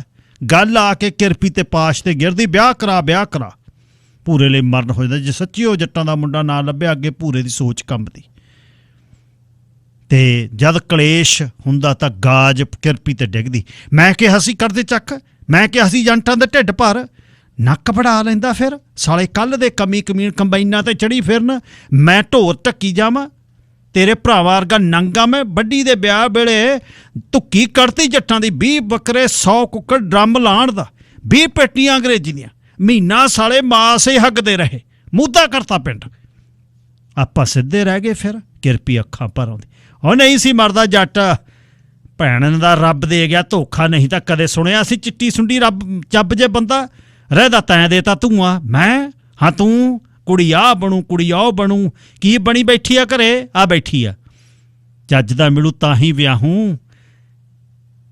ਮੂਰਖ ਤਾਂ ਨਹੀਂ, ਮੂਰਖ ਮੈਂ ਆ। ਮੂਰਖ ਤਾਂ ਉਹ ਮੈਂ ਆ ਜਿਹਨੇ ਆਪਦੀਆਂ ਬੋਦੀਆਂ ਆਪ ਬੰਨ ਲਈਆਂ। ਕਿਰਪੀ ਮੱਚ ਉੱਠਦੀ। ਪਾਸ਼ੋ ਲਈ ਕਿਹੜਾ ਖੂਹ ਪੱਟਿਆ ਤੈਂ? ਲੋਕਾਂ ਦੇ ਜਵਾਕਾਂ ਨਾਲ ਮਾਰਿਆ ਮੱਥਾ, ਉਹ ਕੱਖ ਨਾਲ ਆਪ ਸੜੀ ਕਰਜ਼ ਵੱਡੀ ਵੇਲੇ ਲਿਆ ਤੈਂ। ਮੁੜੀ ਦੀਵਾਨੀ ਨਾਲ ਉੱਤੋਂ ਟਰੈਕਟਰ ਦਾ ਹੂਲਾ, ਮੁੰਡੇ ਹੱਥ ਜੋੜੇ, ਪਰ ਤੈਨ ਅਮਰੀਕਾ ਤੋਂ ਉਰੇ ਤੂੰ ਨਹੀਂ ਖੜਿਆ। ਕੁੜੀ ਦਾ ਕੀ ਕਸੂਰ ਆ? ਪੂਰਾ ਬਰਾਬਰ ਰੋਂਦਾ। ਕੀ ਕਰਾਂ ਫਿਰ ਮੈਂ? ਤੁੰਬੀ ਚੁੱਕੀ ਫਿਰਾਂ ਮਰਾਸੀਆਂ ਵਾਂਗੂ, ਮੈਨੂੰ ਕੀ ਠੰਡਾ ਕੱਢਦਾ?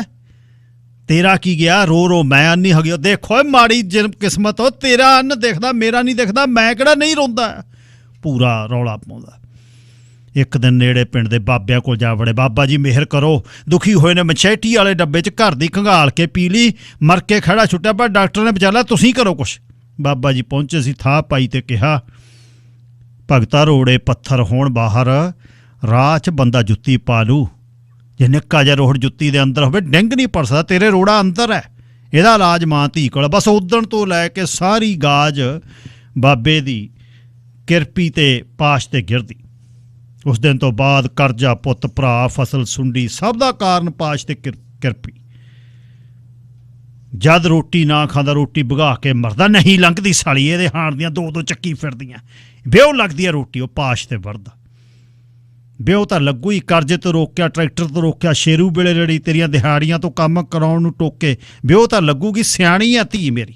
ਕਿਰਪੀ ਵੀ ਕੁੜੀ ਵੱਲ ਖੜਦੀ। ਜਦੋਂ ਗੱਲ ਹੋ ਗਈ, ਮੂਹਰਿਓਂ ਕਹਿੰਦੀ, ਪਾਸ਼ ਤੁਸੀਂ ਵਿਆਹ ਤਾਂ, ਬਾਕੀ ਗੱਲ ਮੇੜਾ। ਇੱਕ ਦਿਨ ਆ ਕੇ ਪੂਰਾ ਕਹਿੰਦਾ, ਰਿਸ਼ਤਾ ਆਉਂਦਾ ਸੰਧੂਆਂ ਕੀ ਪੱਤੀਆਂ, ਟਿੱਬੀ ਵਾਲਿਆਂ ਕਿਉਂ? ਚੁੰਨੀ ਚੜਾ ਕੇ ਲਿਆਉਣ ਨੂੰ ਮੰਨ ਗਏ। ਕਿਰਪੀ ਨੇ ਅੱਗ ਲੱਗ ਗਈ, ਕਹਿੰਦੀ ਕਿਉਂ? ਮੈਂ ਕਿਸੇ ਲੰਜੇ ਦੇ ਵਿਆਹਾਂ ਕੁੜੀ? ਉਹ 20 ਕਿੱਲੇ ਆਉਂਦੇ ਆ, 20 ਕਿੱਲੇ ਆਉਣ, 20 ਕਿੱਲਿਆਂ ਦੀ ਜਗ੍ਹਾ ਲੰਗ ਸਿੱਧਾ ਹੋ ਜੂ। ਮੈਂ ਨਹੀਂ ਕੁੜੀ ਵਿਆਹੁੰਦੀ। ਕਿਰਪੀ ਵੀ ਖੜੇ ਪੈਰ ਮੁੱਕਰ ਗਈ। ਮਾਸਟਰ ਪ੍ਰੀਤਮ ਨੇ ਕੱਲੇ ਨੇ ਕੁੜੀ ਵਿਆਹੁਣ ਨੂੰ ਕਿਹਾ। ਸਾਰੇ ਪਿੰਡ 'ਚੋਂ ਮਾਸਟਰ ਪ੍ਰੀਤਮ ਕੱਲਾ ਪਾਸ਼ ਦੇ ਨਾਲ ਸੀ, ਬਾਕੀ ਸਭ ਮਾਸਟਰ ਜੀ ਜਦੋਂ ਨਿੱਕੀ ਸੁੱਕੀ ਜਾਤ ਵੱਲ ਉੜ ਗਈ ਉੱਦਾਂ ਉਈਓ ਮਾਰ ਦਿਓ, ਪੂਰਾ ਜ਼ੋਰ ਪਾ ਕੇ ਕਹਿੰਦਾ। ਫਿਕਰ ਲੈ ਕੇ ਪੂਰਾ ਜਣੇ ਖਣੇ ਮੂਹਰੇ ਕਰਦਾ। ਇੱਕ ਦਿਨ ਪਰਲੇ ਗਵਾੜ 'ਚ ਜਾ ਕੇ ਰੱਖੀ ਦੇ ਘਰੇ ਬਹਿ ਗਿਆ ਪੂਰਾ। ਰੱਖੀ ਦੇ ਪੈਰੀ ਹੱਥ ਲਾਦਾ। ਰੱਖੀ ਵਿਚੋਲਣ ਸੀ ਬਹੁਤ ਮਾਹਰ। ਜਾਂ ਵਿਆਹ ਦੀ ਕਰ ਤਿਆਰੀ, ਮੈਂ ਤਾਂ ਰੱਬ ਦੇ ਕੁੱਤੀ ਕੱਢ ਦਿਆਂ, ਤੇਰਾ ਟੱਬਰ ਕੀ ਚੀਜ਼ ਹੈ, ਰੱਖੀ ਨੇ ਕਿਹਾ। ਤੀਜੇ ਦਿਨ ਦਰ ਤੇ ਆ ਖੜੀ। ਲੰਘਾ ਤਾਈ, ਕਿਰਪੀ ਨੇ ਆਦਰ ਦਿੱਤਾ। ਨਜ਼ਰ ਡੁੱਬ ਗਈ ਕੁੜੇ, ਕਦੇ ਦੀਂਦਾ ਨਹੀਂ, ਕਦੇ ਇੱਕ ਤੇ ਦੋ ਦਿਸੀ ਜਾਂਦੇ ਨੇ। ਅੱਜ ਕਿਵੇਂ ਰਾਹ ਭੁੱਲ ਗਈ ਤਾਈ? ਨਹੀਂ ਰਾਹ ਭੁੱਲਦੀ ਆ ਮੇਰੀ ਜੁੱਤੀ, ਮੈਂ ਤਾਂ ਤੂੰ ਸੁਣਿਆ ਵੀ ਉੱਡ ਗਈ ਮੁੰਡੇ ਨਾਲ ਅਮਰੀਕਾ ਕਲਕੱਤੇ ਕੰਨੀ ਕਿਤੇ। ਕਿੱਥੇ ਤਾਈ, ਜਾਂਦੀ ਤਾਂ ਤੈਨੂੰ ਲੈ ਕੇ ਨਾ ਜਾਂਦੀ। ਕਿਰਪੀ ਨੇ ਕਿਹਾ ਨਹੀਂ ਮੈਂ ਤਾਂ ਮਕਾਨ ਨਹੀਂ ਜਾਂਦੀ ਅਮਰੀਕੇ ਕੈਨੇਡੇ ਦੀ। ਕਿਉਂ, ਤੂੰ ਨਹੀਂ ਜਾਣਦੀ? ਕਹਿੰਦੇ ਮੇਮਾ ਕਾਗਤ ਨਾਲੇ ਪੂੰਝੀ ਜਾਂਦੀਆਂ ਨੇ ਪਿੱਛਾ ਉੱਥੇ। ਲੱਕ ਪੂੰਝਣ ਤਾਈ ਅਗਲਿਆਂ ਦਾ ਮੁਲਕ ਹੈ, ਤੇਰਾ ਸ਼ੇਰੂ ਤਾਂ ਨਹੀਂ ਖਾਂਦਾ ਮੇਮਾ ਨਾਲ ਖੇ ਕਿਤੇ। ਨੇੜੇ ਹੋ ਕੇ ਰੱਖੀ ਨੇ ਕਿਹਾ ਕਾਹਨੂੰ ਤਾਈ, ਛੇ ਗਏ ਸੀ ਮੁੰਡੇ, 4 ਸਾਲ ਹੋ ਗਏ, ਪਤਾ ਹੀ ਨਹੀਂ ਕਿੱਥੇ, ਮੈਂ ਤਾਂ ਅੱਧੀ ਮਰ ਗਈ। ਨਹੀਂ ਜਾ, ਖੇਖਣ ਕਰਦੀਆਂ। ਜੇ ਐ ਹੁੰਦੀ ਕੁੜੀ ਦਾ ਨਾ ਸੋਚਦੀ। ਮੈਂ ਤਾਂ ਸੁਣਿਆ ਤੁਸੀਂ ਮਾਂ ਧੀ ਨੱਕ 'ਚੋਂ ਠੂਹੇ ਸਿੱਟਣੋਂ ਨਹੀਂ ਹਟਦੀਆਂ। ਤੂੰ ਹੀ ਰਹਿ ਗਈ ਤਾਈ, ਤੂੰ ਵੀ ਕਰ ਲਾ ਆਪਣੀ। ਨਹੀਂ ਮੈਂ ਨਹੀਂ ਆਈ ਤੇਰੇ ਕੋਲ, ਲੱਛਮੀ ਆ ਗਈ ਚੱਲ ਕੇ। ਜੇ ਕਹੇ ਤਾਂ ਲਵਾਵਾਂ ਰੱਬ ਦੀ ਧੁੰਨੀ ਨੂੰ ਜੀਭ। ਮੈਂ ਸਮਝੀ ਨਹੀਂ ਤਾਈ। ਨਹੀਂ ਬੁੱਢ ਬਲੇਟ ਹੋਈ ਕੰਨ 'ਚ ਪਾਉਂਦੀ ਆ ਗਰਾਹੀ। ਰੱਖੀ ਕਿਉਂ ਆਊ ਤੇਰੇ ਘਰੇ? ਅੱਛਾ ਰਿਸ਼ਤੇ ਬਾਰੇ। ਕੁੜੀ ਲੱਤ ਨਹੀਂ ਲਾਉਂਦੀ? ਨਹੀਂ ਉਹ ਚਰਚ ਜੰਪੀ, ਮਰੀ ਤੋਂ ਖੱਫਣ ਮਾਂ ਪਿਓ ਨਹੀਂ ਪਾਊ। ਤੂੰ ਮੈਨੂੰ ਲਵਾ ਮੱਥੇ, ਮੈਂ ਤਾਂ ਕੀਲ ਤੇ ਫਨੀਅਰ। ਇਹ ਕਿੱਧਰ ਦੀ ਆ ਗਈ ਇੰਦਰਾ ਗਾਂਧੀ? ਰੱਖੀ ਕਾਇਮ ਹੋਈ ਪਈ। ਬੈਠੀਆਂ ਪਾਸ਼ ਆ ਗਈ। ਪਾਸ਼ ਦਾ ਰੰਗ, ਸਤਿਕਾਰ, ਗੱਲਬਾਤ ਦਾ ਢੰਗ, ਕੱਪੜਾ ਲੱਤਾ, ਸਿਰ 'ਤੇ ਚੁੰਨੀ, PhD ਦੀ ਪੜ੍ਹਾਈ। 5 ਫੁੱਟ 11 ਇੰਚ ਕੁੜੀ ਜਦ ਅੰਦਰ ਬੜੀ। ਮੈਂ ਵੀ ਕਹਾਂ ਕੁੜੀ 'ਚ ਤੰਤ ਹੋਊ, ਤਾਂ ਹੀ ਨਹੀਂ ਨੱਕ ਹੇਠ ਆਉਂਦੀ ਗੱਲ ਚੱਲ ਪਈ। ਰਿਸ਼ਤਿਆਂ ਦੀ ਗੱਲ ਹੋ ਗਈ ਤੇ ਰਿਸ਼ਤਾ ਮੰਡੀ ਦੇ ਸਿੱਧੂ ਮੈਡੀਕਲ ਸਟੋਰ ਵਾਲਿਆਂ ਦਾ ਸੀ, ਜਿਨ੍ਹਾਂ ਦੇ 2 ਘੋੜੇ, ਵੱਡੇ ਟਰੱਕ ਸੀ। ਮੁੰਡਾ ਬਿਗੜਾ ਟੁੱਕ ਟੇਰ ਸੀ। ਰਿਸ਼ਤੇ ਬਾਰੇ ਸੋਚ ਭੂਰੇ ਦਾ ਰੋਣ ਲੱਗਾ। ਰੱਬ, ਉਹ ਰੱਬਾ ਤੂੰ ਤਾਂ ਟੁੱਟ ਸਕਦਾ, ਇੰਨਾ ਟੁੱਟ ਸਕਦਾ। ਚੰਗਾ ਵੇ ਸੱਚਿਆ ਪਾਤਸ਼ਾਹ, ਏਡੇ ਘਰ ਦਾ ਰਿਸ਼ਤਾ। ਮੁਲਾਕਾਤ ਮੰਡੀ ਦੇ ਗੁਰਦੁਆਰੇ ਹੋਈ ਮੁੰਡੇ ਨਾਲ। ਉਹਦੀ ਮਾਂ ਤੇ ਭੈਣ ਸੀ। ਪਹਿਲੀ ਨਜ਼ਰੇ ਪਾਸ਼ ਉਹਨਾਂ ਦੇ ਦਿਲ 'ਚ ਉਤਰ ਗਈ। ਪਾਸ਼ ਮੁੰਡੇ ਨਾਲ ਸਰੋਵਰ ਦੀਆਂ ਪੌੜੀਆਂ ਤੇ ਜਾ ਬੈਠੀ। ਕਿਉਂ ਕਰਨਾ ਚਾਹੁੰਦੇ ਹੋ ਵਿਆਹ? ਪਾਸ਼ ਮਹਿਜ਼ ਗੱਲ ਤੋਰਨ ਲੱਗੀ। ਮੰਮੀ ਪਾਪਾ ਨੇ ਕਿਹਾ ਬੇਟਾ ਚੜ੍ਹ ਜਾ ਸੂਲੀ। ਆਪਾਂ ਕਿਹਾ 7 ਵਚਨ। ਤੁਹਾਡਾ ਆਪਣਾ ਇਰਾਦਾ? ਨਹੀਂ ਸੂਟੇਬਲ ਜਾਬ ਹੋਈ ਤਾਂ ਕਰਾਂਗਾ। ਮੈਂ ਸ਼ਾਦੀ ਬਾਰੇ ਕਿਹਾ। ਮੈਂ ਸ਼ਾਦੀ ਦੀ ਜਾਬ ਇੱਕੋ ਹੀ ਸਮਝਦਾ, ਜਾਬ ਤੋਂ ਸੈਲਰੀ, ਸ਼ਾਦੀ ਤੋਂ ਬੀਵੀ ਬੱਚੇ। ਕਿੱਥੋਂ ਤੱਕ ਪੜ੍ਹੇ? ਪੜ੍ਹਾਈ ਬਕਵਾਸ ਹੈ, ਸਿੱਧਾ ਫੰਡਾ। ਬੰਦੇ ਨੂੰ ਚਾਹੀਦਾ ਪੈਸਾ ਹੋਏਗਾ। ਮੈਂ ਨਹੀਂ ਪੜ੍ਹਦਾ ਪੁੜਦਾ। ਮੰਨ ਲਓ ਆਪਣੀ ਗੱਲ ਬਣਦੀ ਆ ਤਾਂ ਸੋਚੋ, ਮੰਡੀ ਦੇ ਕੈਮਿਸਟ ਦਾ ਇਕਲੌਤਾ ਪੁੱਤਰ ਇੱਕ ਸਿੰਪਲ ਜਿਹੀ ਕੁੜੀ ਨੂੰ ਕਿਉਂ ਚਿਪ ਗਿਆ? ਮਤਲਬ ਛੁੱਟ ਪੁੱਟ ਖਰਚਣ ਲਈ ਬੀਬੀ ਦੀ ਨੌਕਰੀ ਦਾ ਤਾਂ ATM ਹੈ, ਤੂੰ ਕੰਮ ਕਰੀ ਤੇ ਤੂੰ ਖਰਚੇ ਚਲਾਊਂ। ਮੈਂ ਪਸੰਦ ਆ ਤੁਹਾਨੂੰ? ਕੁੜੀ ਤੋਂ ਪਾਸ਼ਤਾ ਪੁੱਠੀ।